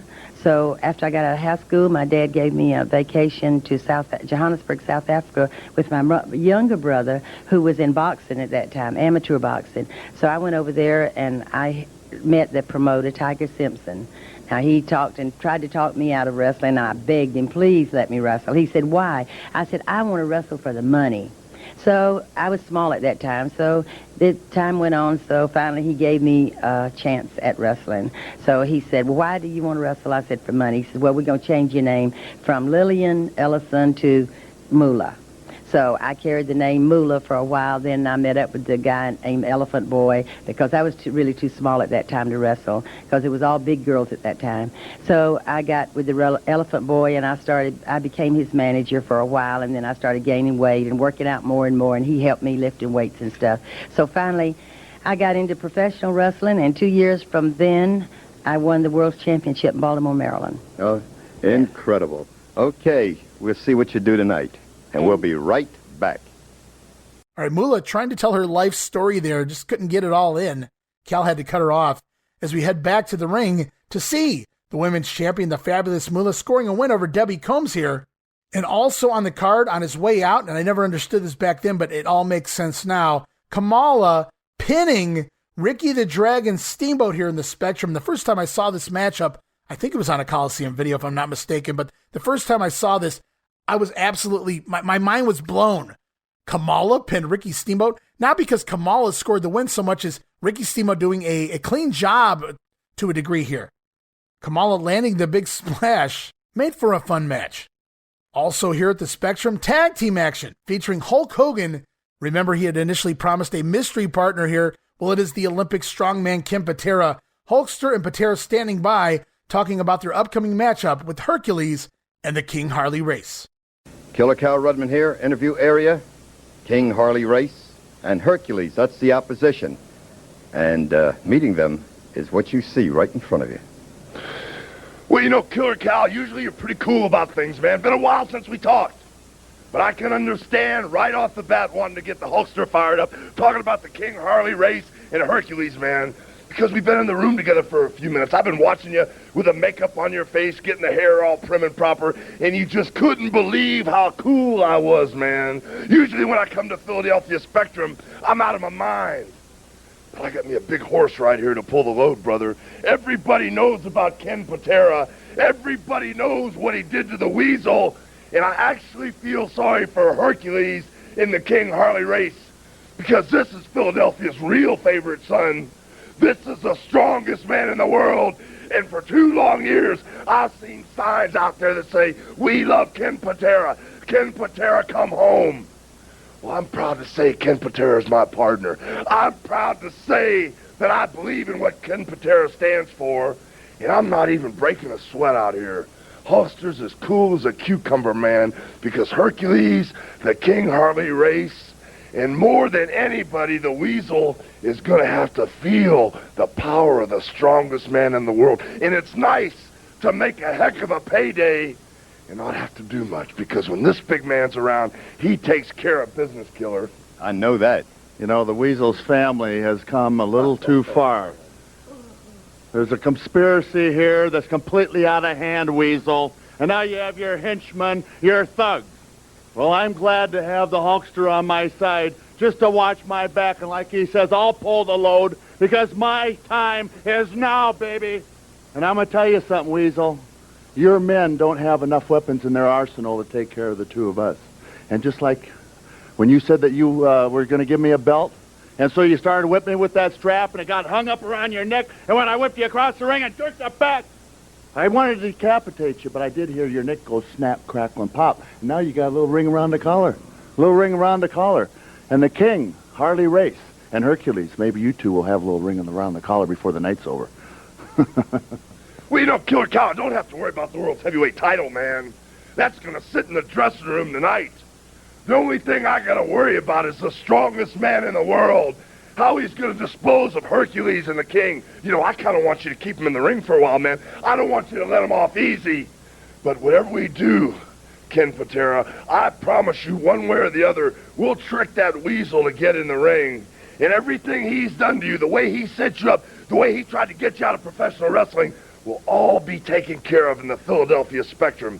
And I sure hope that Killer Cal here doesn't jump sides, man, because you know this guy here still holds the record for the most weight pressed over his head, and he could take Hercules, the King Harley Race, that no-good weasel, and if you jump sides, he could stack you up and throw you all the way to the roof of the Spectrum. But Ken Patera is a true American, brother. Philadelphia loves this man, and I'm just glad to be associated with him.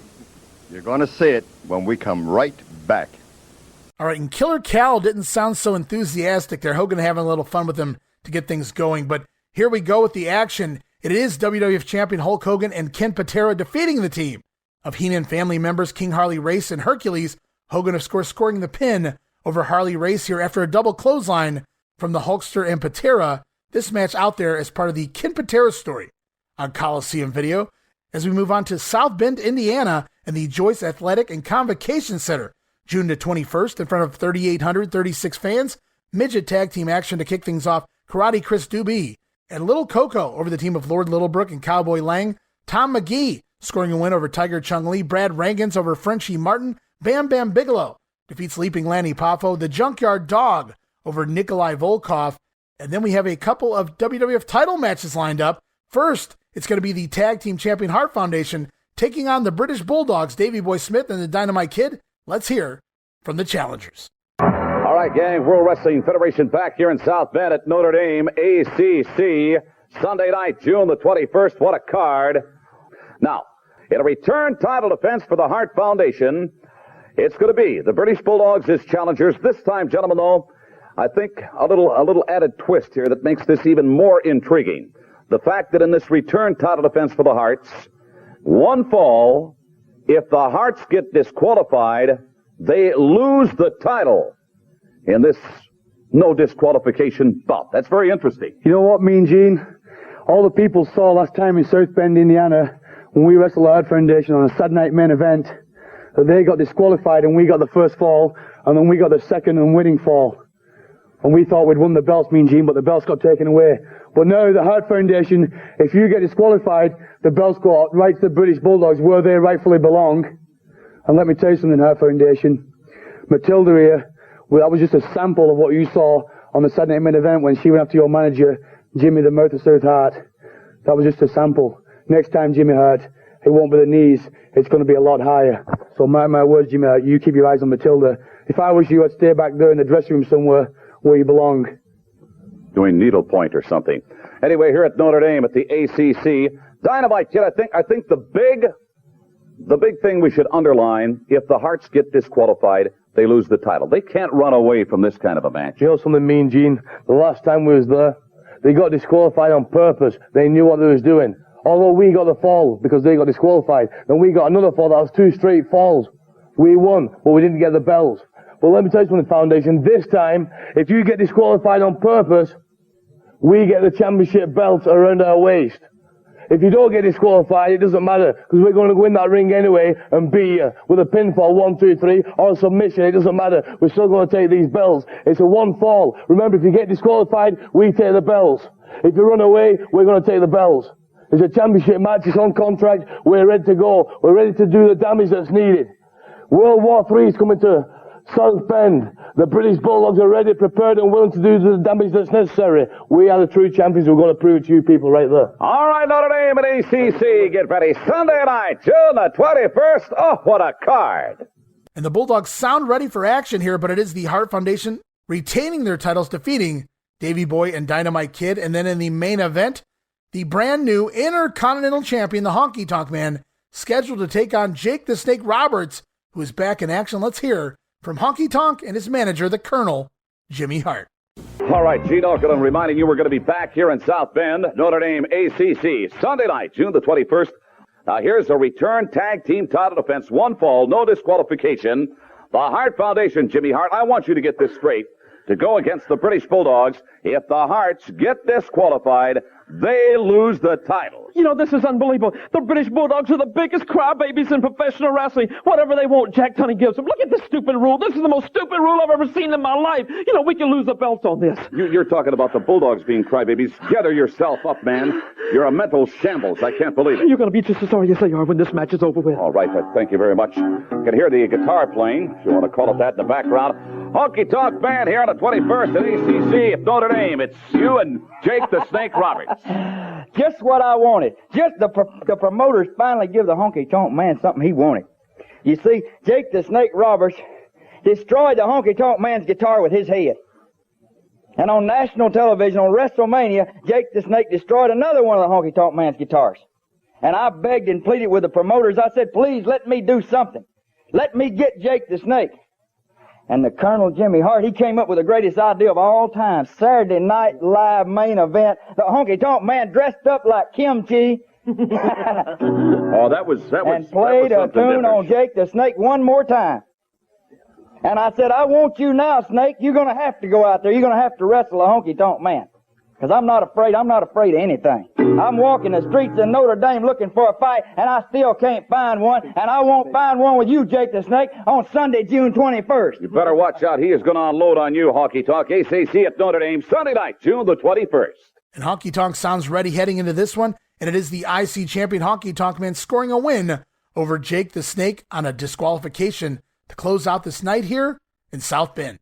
As we move on to Erie, Pennsylvania, Civic Center on June the 22nd, 3,110 fans. See Tom McGee over Tiger Chung Lee, Little Coco and Karate Chris again over Lord Littlebrook and Little Tokyo. Brad Reagan's defeating Frenchie Martin, IC champion Honky Tonk Man, once again scoring a win over Jake the Snake Roberts on a DQ. Bam Bigelow defeating Leaping Lanny Poffo. Junkyard Dog subbing for Hacksaw Duggan here. It's JYD over Nikolai Volkov. Reportedly, the match goes 10.5 minutes. JYD versus Nikolai for 10 minutes? No thanks. And in the main event, Tag Team Champion Hart Foundation over the British Bulldogs in a steel cage match. And then it's off to New Haven, Connecticut at the Coliseum, June the 22nd, 3,700 fans. See Jerry Allen over Terry Gibbs, Powers and Roma over the Shadows, and also on the card, Dangerous Danny Davis scheduled to take on George the Animal Steel. Remember, it was Davis who caused Steel the matchup against the Macho Man Randy Savage at the last Saturday night's main event. Steel looking for a little revenge here. Davis trying to prove himself. We're going to hear from both men. All right, stay tuned. We're going to get you back up to more exciting World Wrestling Federation action in just a moment. Fans from parts of New York, Massachusetts, and certainly from the great state of Connecticut, New Haven at Coliseum. A week from this Monday night, that is June the 22nd, World Wrestling Federation back in New Haven at the Coliseum. Newcomers to the World Wrestling Federation, the Midnight Rockers, and a host of others are going to be here in New Haven on the 22nd of the month. How about this for a great one-on-one matchup? Danny Davis, newest member of the Hart Foundation, goes against my guest at this time. Fans in this area very familiar with George, the Animal Steel from Detroit, Michigan. And George recently on Saturday, what do you have there, George? Do you read quite a bit? What? Keep N-I on. That's Danny Davis. You'd better keep an eye on him, George. You'd better keep an eye on him. Danny Davis! Bad! He hit you in the head with a bell. Still hurt, George? Ring my bell! No! Stretch! Stretch! Yes, stretch what? Davis! Davis? Put chair on his head! That's very good, George. I like that. New Haven, stay tuned. We're going to be right back. All right, get ready. New Haven's Coliseum, Monday night, June the 22nd. They're going to be coming from all over the great state of Connecticut. Ken Patera, Billy Jack Haynes as a team to go against the tandem of Hercules and the King Harley Race. Hercules and Race, both managed by Bobby the Brain Heenan. You know how Ken Patera feels about Bobby the Brain Heenan. You know how Billy Jack feels about, of course, Hercules. Jimmy Mouth of the South Heart, come on in. Tito Santana to meet the Macho Man Randy Savage. Coco Beware squares off in New Haven at the Coliseum on the 22nd against the Iron Sheik. Your newest acquisition, newest member of the Hart Foundation, Dangerous Danny Davis, to meet George the Animal Steele, the unpredictable George Steele. You know, this is just great. You know, we have an open contract, right or wrong? Right. We thought we might get a challenge from Coco, where Tito Santana, but look, it's George the Animal Steele. He's wild, he's unpredictable, he's crazy, he throws chairs in the ring, he eats turnbuckles. I don't know if we're ready for George yet. He just might eat your new man here, Dangerous Danny Davis. Danny, tell him what you're going to do to him, baby. Tell him. Let me explain something to all you especially, and all these people out here. Up. First of all, I have been trained by the two best wrestlers in the world today. The greatest. Second of all, I was the best referee the WWF had. Oh, that makes a lot of sense. My point is, I'm going to use the rules to my advantage. George Steele, you're strong, you're crazy, you're wild. You could even put me out of wrestling for the rest of my life. But I doubt it, because I'm going to outsmart you. I'm not going to try and outmuscle you, just outsmart you. You say you were the best referee that this sport has ever seen. The best. Is that why you got a $950,000 home down in Westchester County? I don't think there's any business. Let me see your knuckles. I think you got them banged up pretty bad, taking money out of the table. I know what you did in the past. How would you like to fill his knuckles right in your big mouth? Well, how does an announcer get money before the ring like that? I made some prudent investments in the past. They paid off for me. Yeah. You know, Danny Davis, I don't think you really can prepare for a match with George the Animal Steele. That's because the man is so totally unpredictable. He's so unpredictable, but as I explained before, you don't beat George Steele with muscle. You beat him with brains. George Steele is just about capable of talking, of speaking. He's coming along pretty good. Coming along pretty good. The man's an adult. Don't you think he should have some vocabulary by now? I'm going to beat him by brains. And here's my brains right behind me. And he'll be there along with me. You're going to be in the corner? You're going to be in the corner, Jimmy? Of course I'm going to be in the corner. I'm his manager on it. And just remember, George, when you mess with a bull, you just might get the horn. Thank you. Boy, I tell you. What do you think of that? Thank you very much, gentlemen. Dangerous Danny Davis to meet George the Animal Steele. That is just part of the action slated for the New Haven Coliseum. Please don't talk while I'm trying to get the message across. Monday night, June the 22nd. Get your tickets in advance. Going to be a great evening. All right, and this is how it plays out here tonight in New Haven. It is Dangerous Danny Davis pinning George the Animal Steele. No doubt some chicanery there, likely by manager Jimmy Hart. Also on the card, we're going to see tag team action involving Billy Jack Haynes and Ken Patera. They're going to take on Heenan Family members King Harley Race and the mighty Hercules. And right now we're going to go and listen to all four men that are involved. All right, for you good people throughout the great state of Connecticut, parts of Massachusetts, certainly down in the great state of New York, keep this date in mind. It's Monday, June the 22nd. We're going to be in New Haven at the Coliseum. It's a fantastic facility, and it has been the scene of a number of tremendous World Wrestling Federation events. And we've got a tremendous tag team that's a new addition to the World Wrestling Federation. The Midnight Rockers, they're all going to be here in New Haven at the Coliseum, Monday night, June the 22nd. The king of wrestling, Harley Race, if you will. Your Highness, join me. You're going to be teaming up with another Heenan family member, the mighty Hercules, and the two of you to do battle with Billy Jack Haynes, and a man that really has voiced his opinion about Bobby Heenan, Ken Patera, the former Olympic strongman. He voiced an opinion that he should have kept to himself, just like he should have kept his hands to himself when he elected to try to decapitate Bobby the Brain Heenan. Well, now, Heenan asked for that, Harley. I don't... Your Highness, he asked for that. He provoked that attack.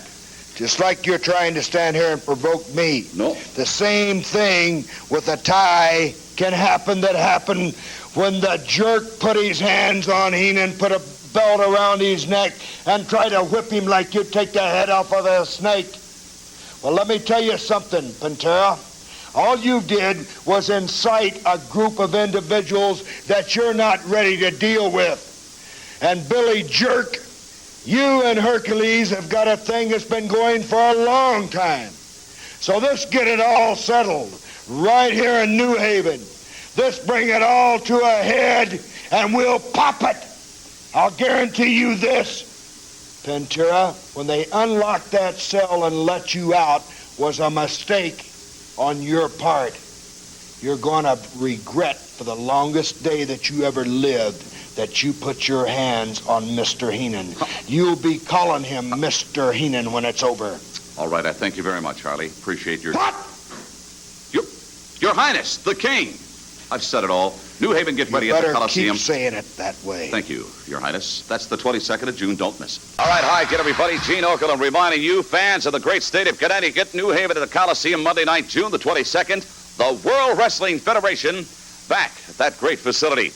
A couple of new additions, by the way, to the World Wrestling Federation. The Midnight Rockers have signed an open contract for the New Haven Coliseum on Monday night, June the 22nd. Ken Patera, come on in if you would. Strongman Ken Patera.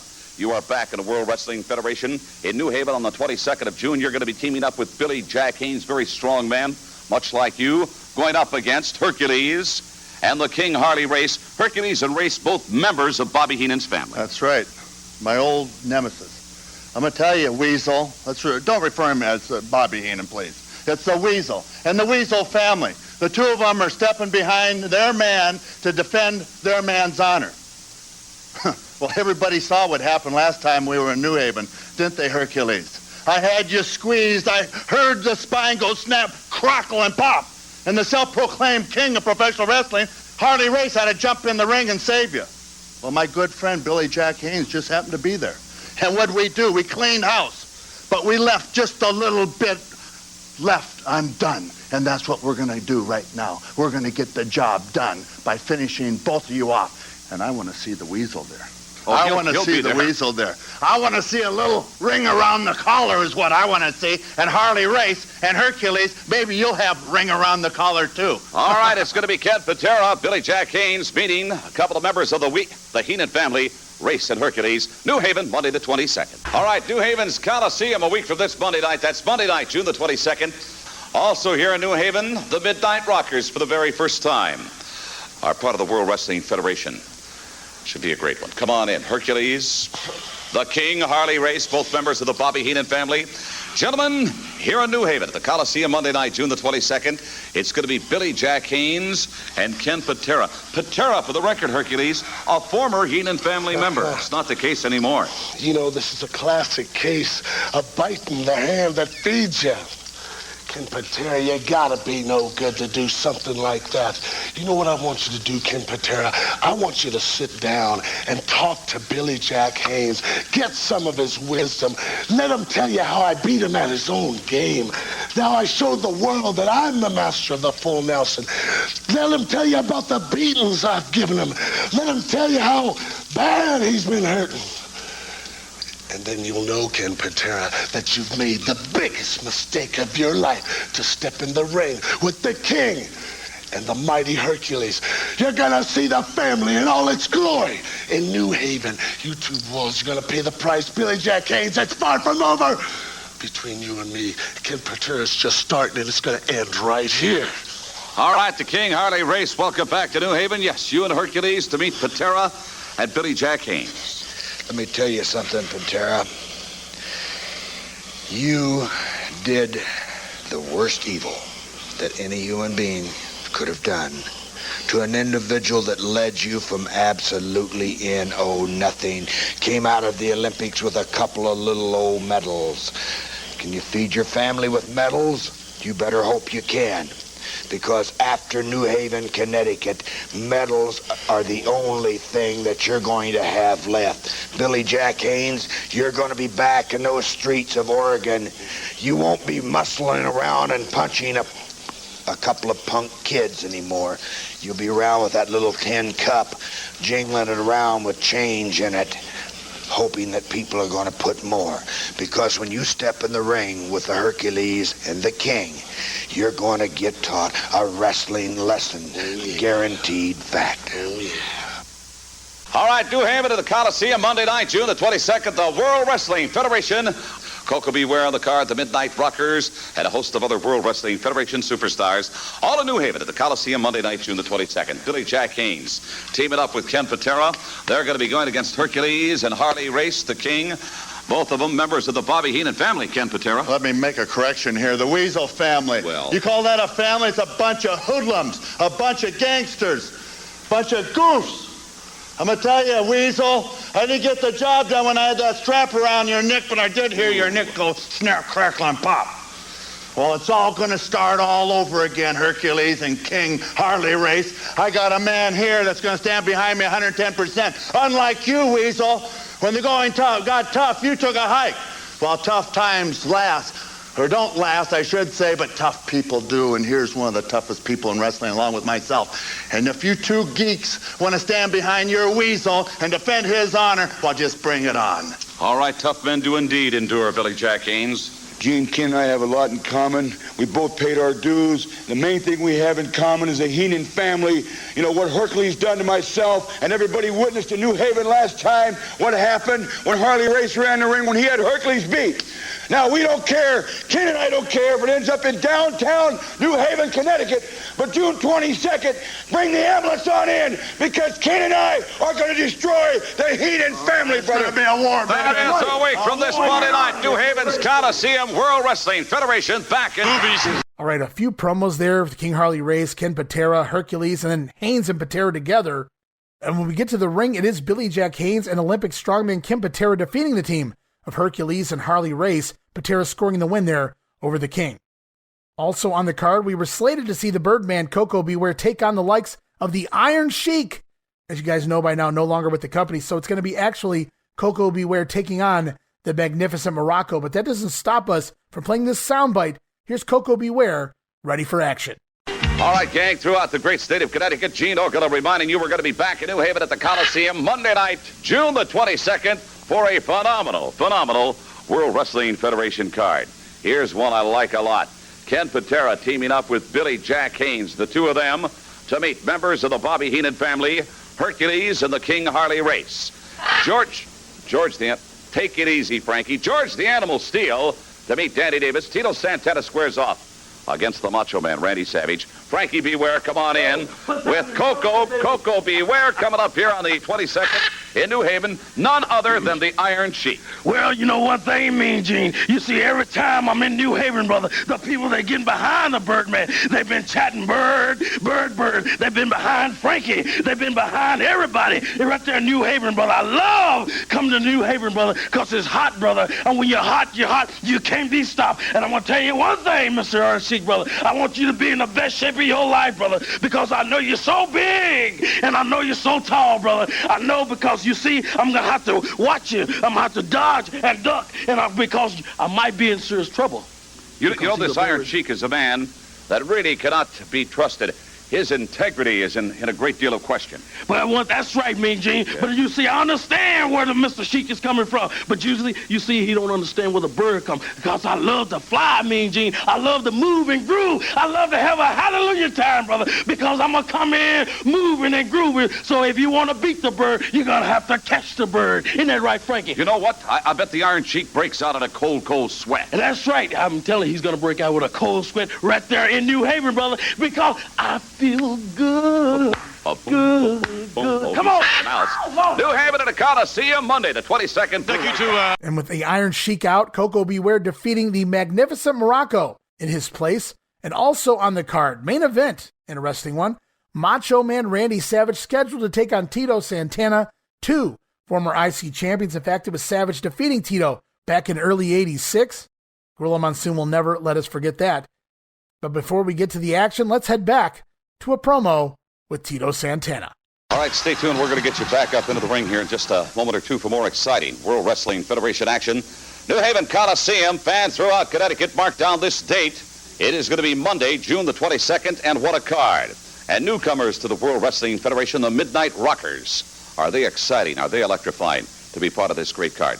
Tito Santana, you know, there's an old battle going on in the ranks of the World Wrestling Federation. Randy Savage in WrestleMania 3 lost the Intercontinental Championship.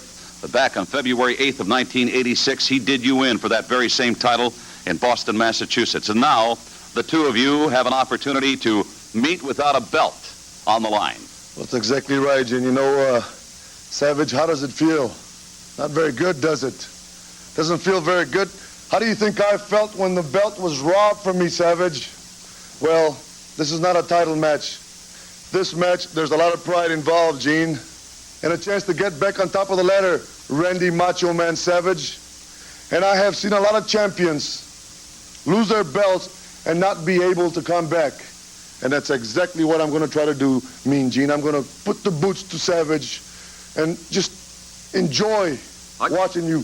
I get the feeling you're going to throw the rule book out the window, Tito. Well, I'm going after him, Gene. You know, Savage put me through a lot of hard times over the last, I would say, 14, 15 months. I'm going to fight fire with fire, Savage. All right.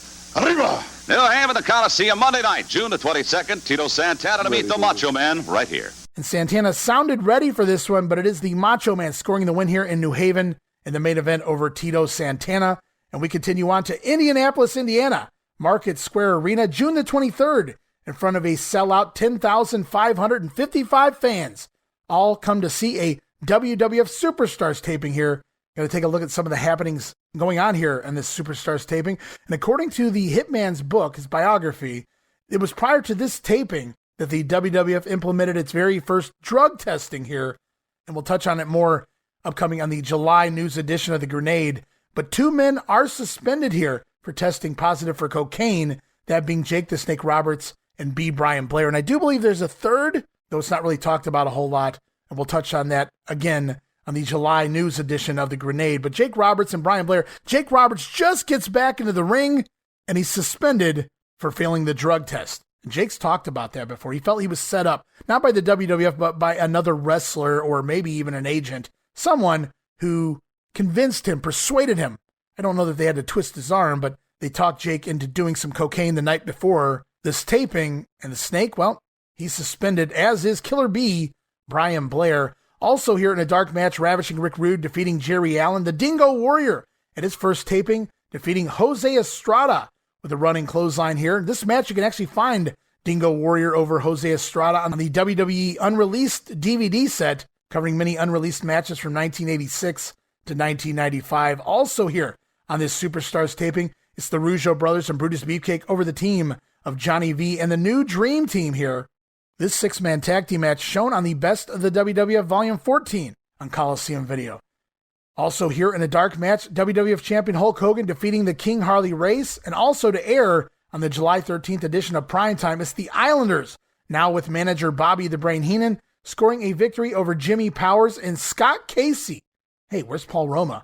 And then airing on an upcoming Primetime in August the 3rd to be exact, it's Randy Savage and Miss Elizabeth visiting the Snake Pit. That should be fun.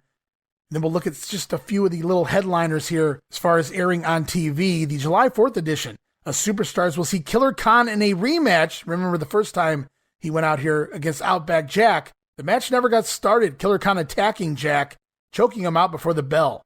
Well, here it is, a rematch here on July the 4th. Killer Khan gonna defeat Outback Jack this time after spewing mist in his eyes.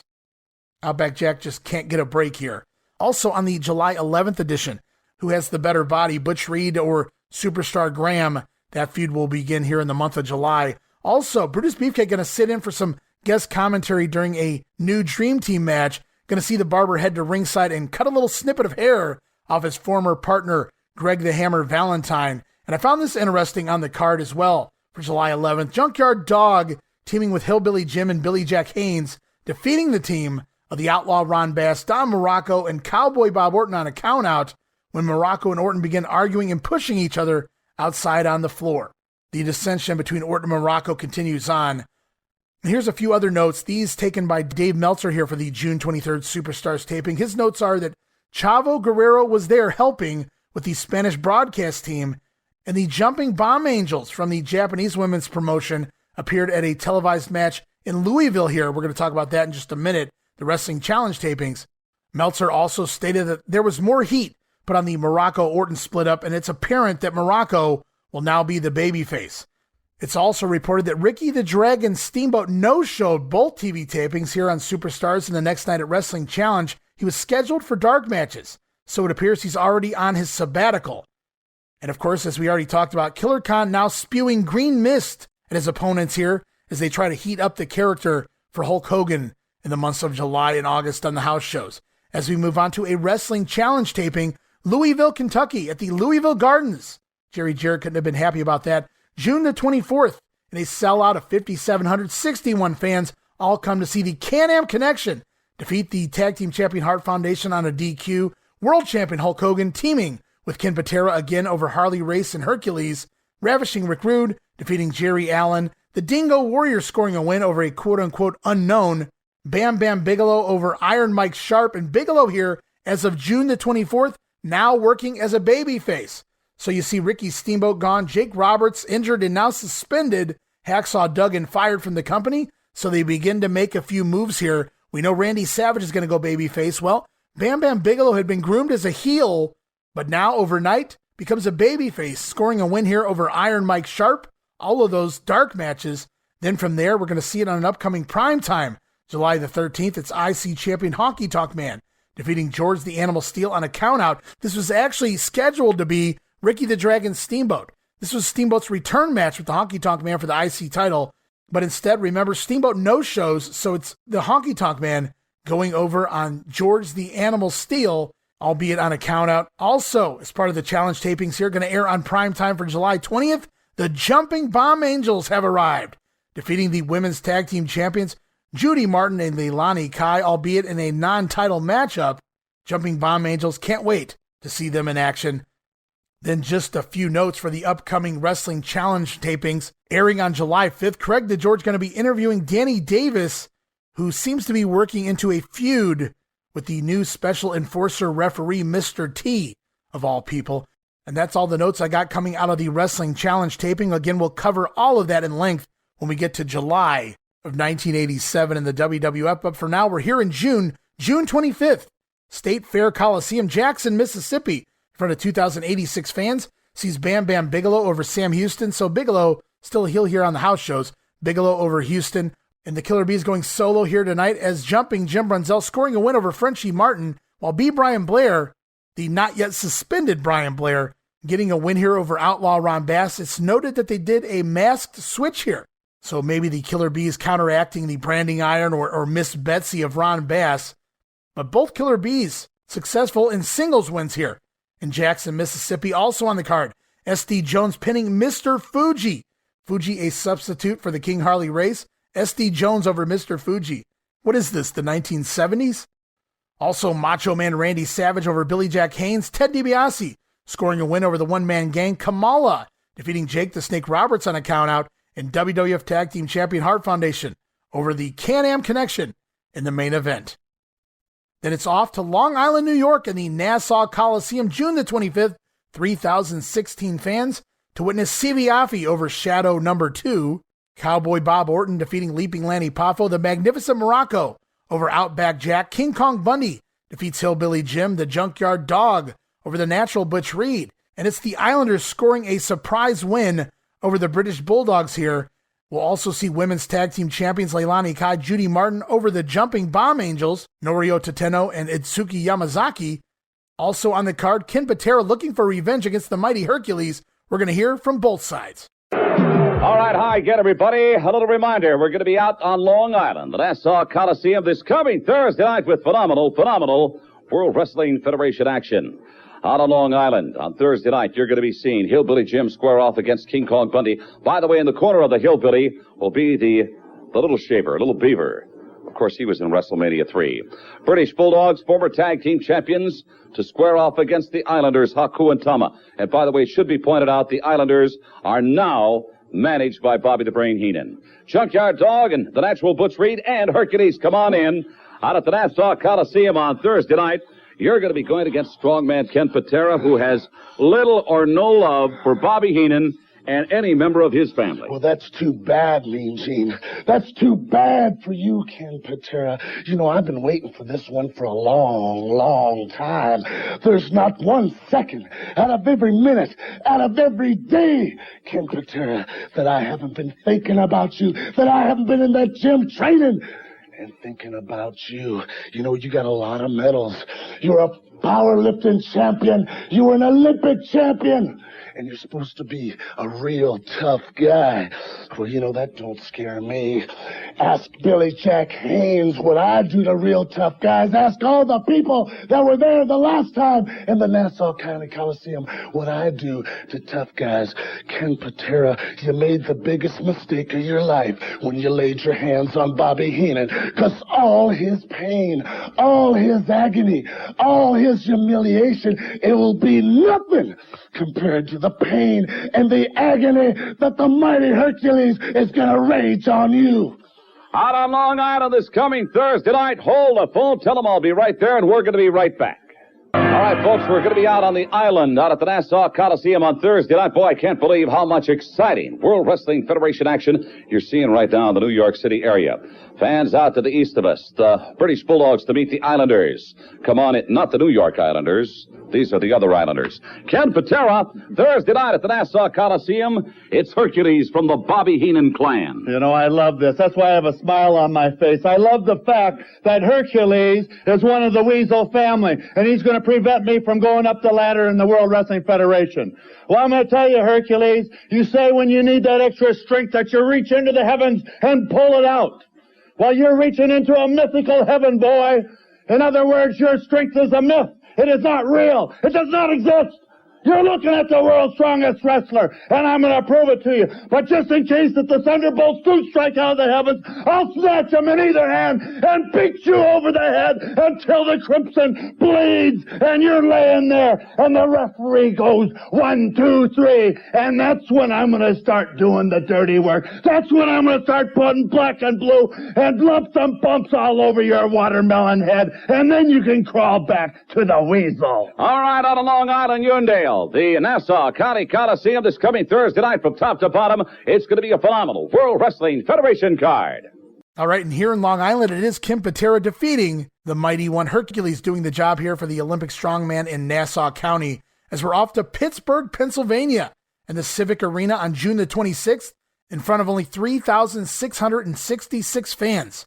Reportedly the lowest drawing card at the Civic Arena here in Pittsburgh in 9 years. 9 years you got to go back to the 1970s. And let's take a look at the card. Cowboy Bob Orton over Lanny Poffo. Magnificent Muraco over Outback Jack. Junkyard Dog defeating the Natural Butch Reed on a DQ. Women's Tag Team Champions Leilani Kai, Judy Martin over the Jumping Bomb Angels. Kai pinning Tateno following a pile driver in that ladies tag team matchup. I should say that ladies tag team title matchup. Also on the card, King Kong Bundy over Hillbilly Jim. Ken Patera again pinning the mighty Hercules. And then the main event, Tag Team Champion Hart Foundation over the British Bulldogs inside a steel cage. If there's one thing I've noticed, and it really shocks me, these cage matches between the Harts and the Bulldogs really aren't drawing. Or at least that's the way it seems. But specifically not drawing here in the city of Pittsburgh. And that is why the WWF has pulled out of its dates here in Pittsburgh for both July and August. So the WWF scheduled for shows here in July and August, canceling both events. Hey, you guys don't want to come see the show? We won't bring you a show. The WWF won't return to the city of Pittsburgh until the month of September. And the World Wrestling Federation back for the second time here in June to the Sam Houston Coliseum, Houston, Texas on June the 26th. Only 4,236 fans, and I don't really blame them after that hot JYD Nikolai Volkov main event last time around. Let's look at the card here tonight. It's the Killer Bees scoring a win. It states they score a win, but nobody seems to know their opponents. Also on the card, Billy Jack Haynes over Mr. Wonderful Paul Orndorff on a DQ. Mr. Fuji still subbing for Harley Race, scoring a win over Special Delivery Jones this time around. And this next matchup, it's out there, guys. I'm going to try to put it up on YouTube if they'll let me. It's one-man gang and Outlaw Ron Bass defeating the tag team of Ted DiBiase and Sam Houston. Remember, it was last time around the gang stole a win over DiBiase one-on-one. Houston out to argue the call and then help DiBiase rid the gang from the ring. The gang comes back this time around with Outlaw Ron Bass by his side, and they defeat Sam Houston and DiBiase. When Bass pins Sam Houston, listen to this, after Ted DiBiase turned on Houston, turned on his partner, and threw him to the floor. From there, DiBiase on the outside, ramming Houston into the ring post, slamming him down on the outside, and then rolling him back inside, feeding him to the Lions. Ted DiBiase leaving ringside, essentially turning heel here in the World Wrestling Federation and just in time for the $1 Million Man gimmick. So it's Gang and Bass over DiBiase and Houston. in an important part of business because remember, Dibiase came from the UWF in Houston territory, and now they explain away how he turned heel to the local fans before debuting that $1 Million Man vignette on TV. And again, the match is out there, and I hope to have it up on our YouTube very soon. Also here at the Houston Coliseum, it's the Can-Am connection over the Islanders, getting a little bit of revenge there, and WWF Champion Hulk Hogan comes to town, drawing only 4,000 fans, getting a win here over Kamala in the main event with the big slam and the leg drop. And you guys can actually check this matchup out between the Hulkster and Kamala on Hulk Hogan, the unreleased archives. As we move on to June 27, Joe Louis Arena, Detroit, Michigan. 5,604 fans see Leaping Lanny Poffo over Dusty Wolf. Wolf subbing for Tiger Chung Lee tonight. Special Delivery Jones over Steve Lombardi. Jerry Allen defeating Iron Mike Sharp. The Can-Am Connection defeating the Islanders. Nikolai Volkov pins the Junkyard Dog. Also, Rougeaus brothers and Brutus Beefcake defeating the New Dream Team and Johnny V. In six-man tag team action, Beefer going to score the pin there over Johnny V. And in the main event, WWF Champion Hulk Hogan again pinning the Ugandan headhunter, the mighty Kamala. And it's noted, I got to go back, that Hulk Hogan's June 26th appearance in Houston against Kamala, remember, it only drew 4,200 fans, while the next night here in Detroit, the same main event draws 5,600 fans, more than 1,000 more. So DeMelt says that it appears that Houston is going to be a rough market for both the NWA and the WWF to crack. I'm telling you guys, those Southern Territory fans were tried and true, very loyal to their local promotions.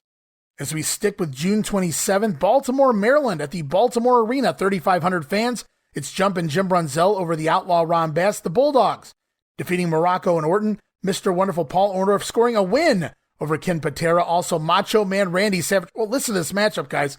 The Macho Man defeating Outback Jack. Would love to see that one. Talk about a holy grail. Also, King Kong Bundy over Hillbilly Jim. The one-man gang downed Corporal Kirchner.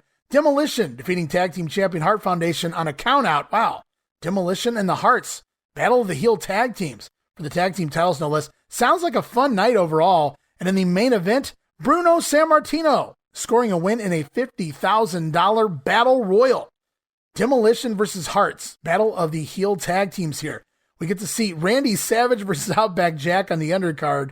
And in the main event, it's Bruno winning a Battle Royal. I would have loved to have been there in Baltimore on June the 27th. But we're going to move on to June the 28th. Maple Leaf Gardens, Toronto, Ontario, Canada. 7,125 fans featuring Gorilla Monsoon, Bobby Heenan on commentary for this action.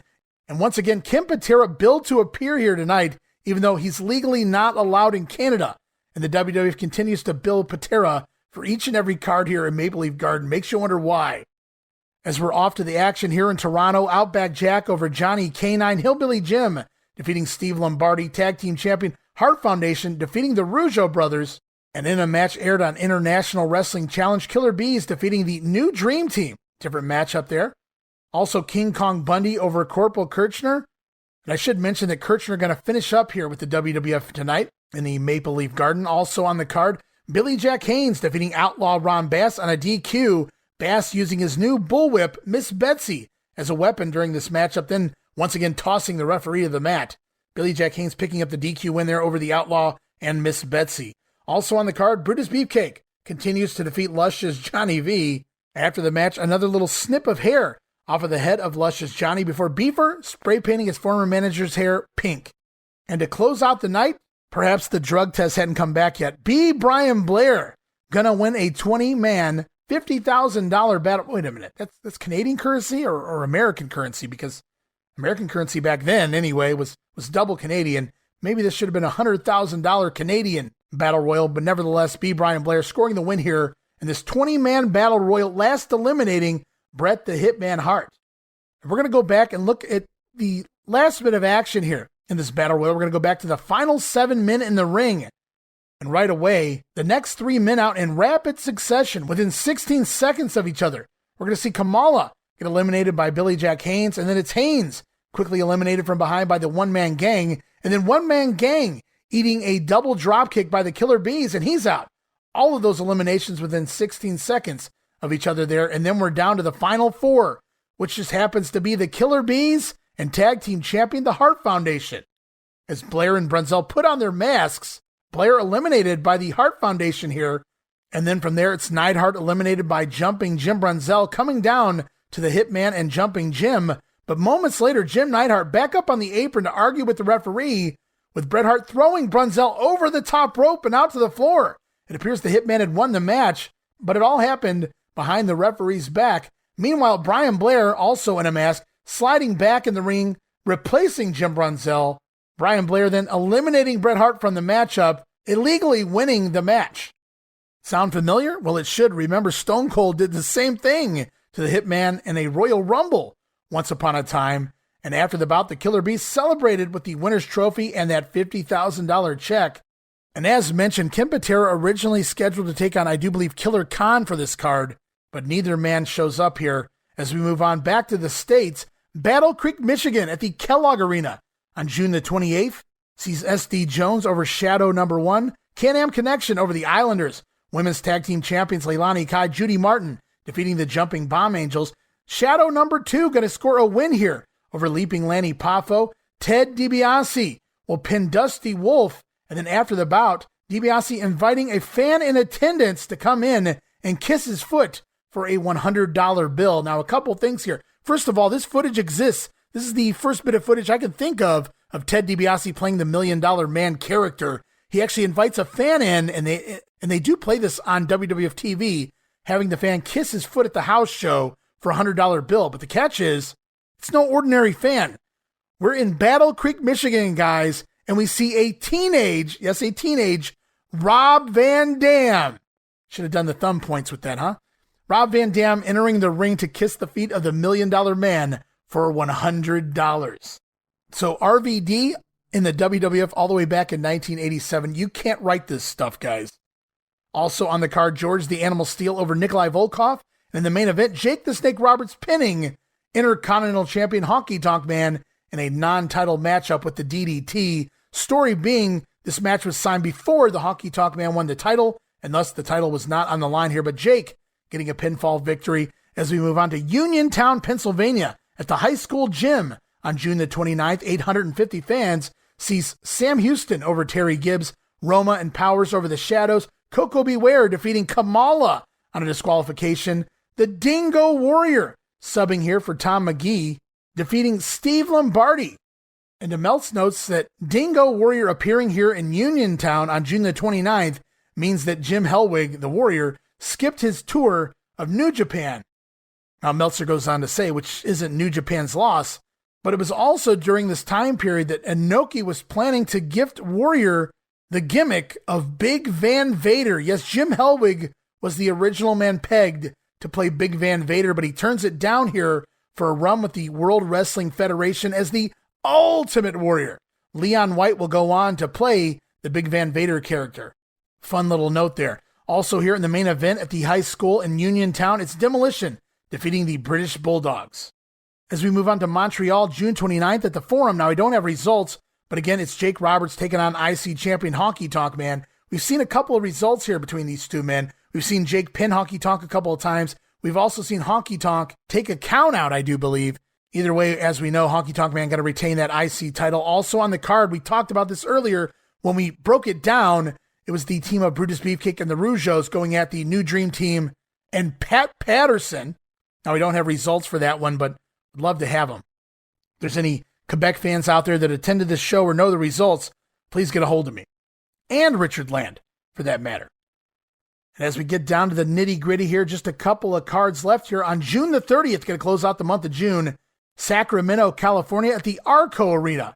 In front of 3,498 fans, the magnificent Muraco over SD Jones. Cowboy Bob Orton defeating Tiger Chung Lee. Very interesting there. Remember, Orton comes off more so as the babyface in some of the recent promos, but it's Muraco pegged to play the babyface in that feud. But here it is, Orton wrestling Tiger Chung Lee and getting the win. Also on the card, talk about heel versus heel. Randy Savage battling the Natural Butch Reed to a 20-minute time limit draw. Wonder if Savage forced Reed to come to fight that night. Also on the card, Brutus Beefcake finally getting some revenge over a former partner, pinning Greg the Hammer Valentine. The Jumping Bomb Angels defeating women's champions Judy Martin and Leilani Kai on a countout. And Billy Jack Haynes teaming with Ken Patera over the team of Hercules and Killer Khan, who is subbing for Mr. Wonderful Paul Orndorff who's also subbing likely for the King Harley Race. Haines going to pin Hercules here. And it is obvious at this point, Harley Race came back to work some of his big matches with Hogan in the big markets, but Harley Race again taking a little time off, and Orndorff back off the road again pretty quickly as well. Haines and Patera over Hercules and Killer Khan. And then finally closing out the month of June, London, Ontario, London Gardens. Some of the action on that card, I don't have the results, but we have to know it was the one-man gang going over on Tony Garea, subbing now for the departed Corporal Kirchner, and the Killer Bees scheduled to take on Tag Team Champion Hart Foundation. And in the main event, it's reported that IC Champion Honky Tonk Man back to wrestling Bruno Sammartino here. Now, I don't know if that happens or not. I don't know if the drug testing came in and the Bees and Jake are now suspended by the end of June. We won't find that out till we get into the July results. But until that time, we're going to close things up here with the end of June house show results in the World Wrestling Federation, which means we'll be back next week as we begin the month of June TV here in the WWF in 1987, and a whole lot to talk about in the coming month of June TV here. The Superstar Billy Graham story will continue. We'll find out if President Jack Tunney has decided to ban the DDT. Little Beaver going to return to the WWF to play cornerman for Hillbilly Jim. The Predator film, starring Arnold Schwarzenegger and yes, even Jesse the Body Ventura, is released and number 1 at the box office in week number 1. And you better believe Ventura is not going to let you hear the end of that.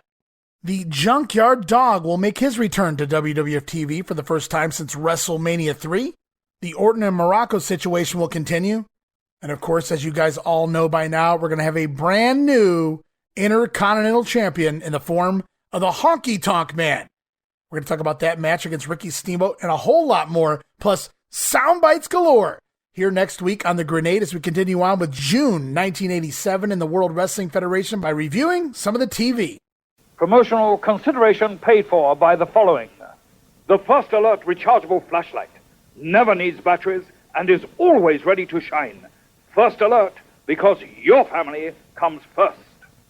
All right, I want to thank all of the loyal listeners yet again and all of my patrons here as part of the WrestleCopia Podcast Network, located over at WrestleCopia.com, WrestleCopia.com. I want to thank you guys for continuing to listen and support the product here, the Wrestling Memory Grenade and our sister shows, like Regional Wrestling and Monday Warfare. I can't thank you guys enough. Again, those reviews on Apple, the retweets, the shares of my posts on social media, they go a long way in getting this show out there to the masses. I thank you guys so very much for everything you do. And as you guys continue to support me, I will continue to thrive here and continue to pump out shows as fast as time allows. And a reminder, you guys can follow me on social media. You can follow me on Twitter at Wrestling Grenade. That's at RASSLIN Grenade. Also follow and like us at Facebook.com/Wrestling Grenade. And we're even on YouTube, guys. Subscribe to YouTube.com/Wrestling Grenade. And of course, if you guys have a couple bucks you can afford to donate to the cause and keep WrestleCopia up and running, I'd really appreciate you guys giving it a try at that $5 all-access tier over at Patreon.com/WrestleCopia. Again, that's Patreon.com/WrestleCopia. And of course, there's multiple tiers you guys can choose from, but I'm not greedy. Just asking you guys to give it a go at that $5 all-access tier. Gets you all sorts of things, including digital downloads, early access to many of the shows, my insanely detailed show notes to 3 of our podcasts here at WrestleCopia, of course, the Patreon-exclusive watch-along series, and so much more. Again, all of that for just $5 a month. No subscription, cancel anytime. Just give it a try, guys, and I think you'll like the content we offer. And the best part is you're supporting the WrestleCopia Podcast Network more than anything. You're going to help me keep things up and running for the months and the years to come. And with all of that out of the way, we will be back again next week. Going to continue on June 1987. Going to take a deep dive into the TV reviews for June of 87. So many big things coming your way, including the very first vignette of the $1 Million Man character, Ted DiBiase, making his way to WWF TV. All of that and so much more. So until next week, this is Ray Russell saying, from pillar to post and coast to coast, you pull the pin and we'll pick up the pieces right here on the Wrestling Memory Grenade. I'll see you next week. Don't miss it. Be there!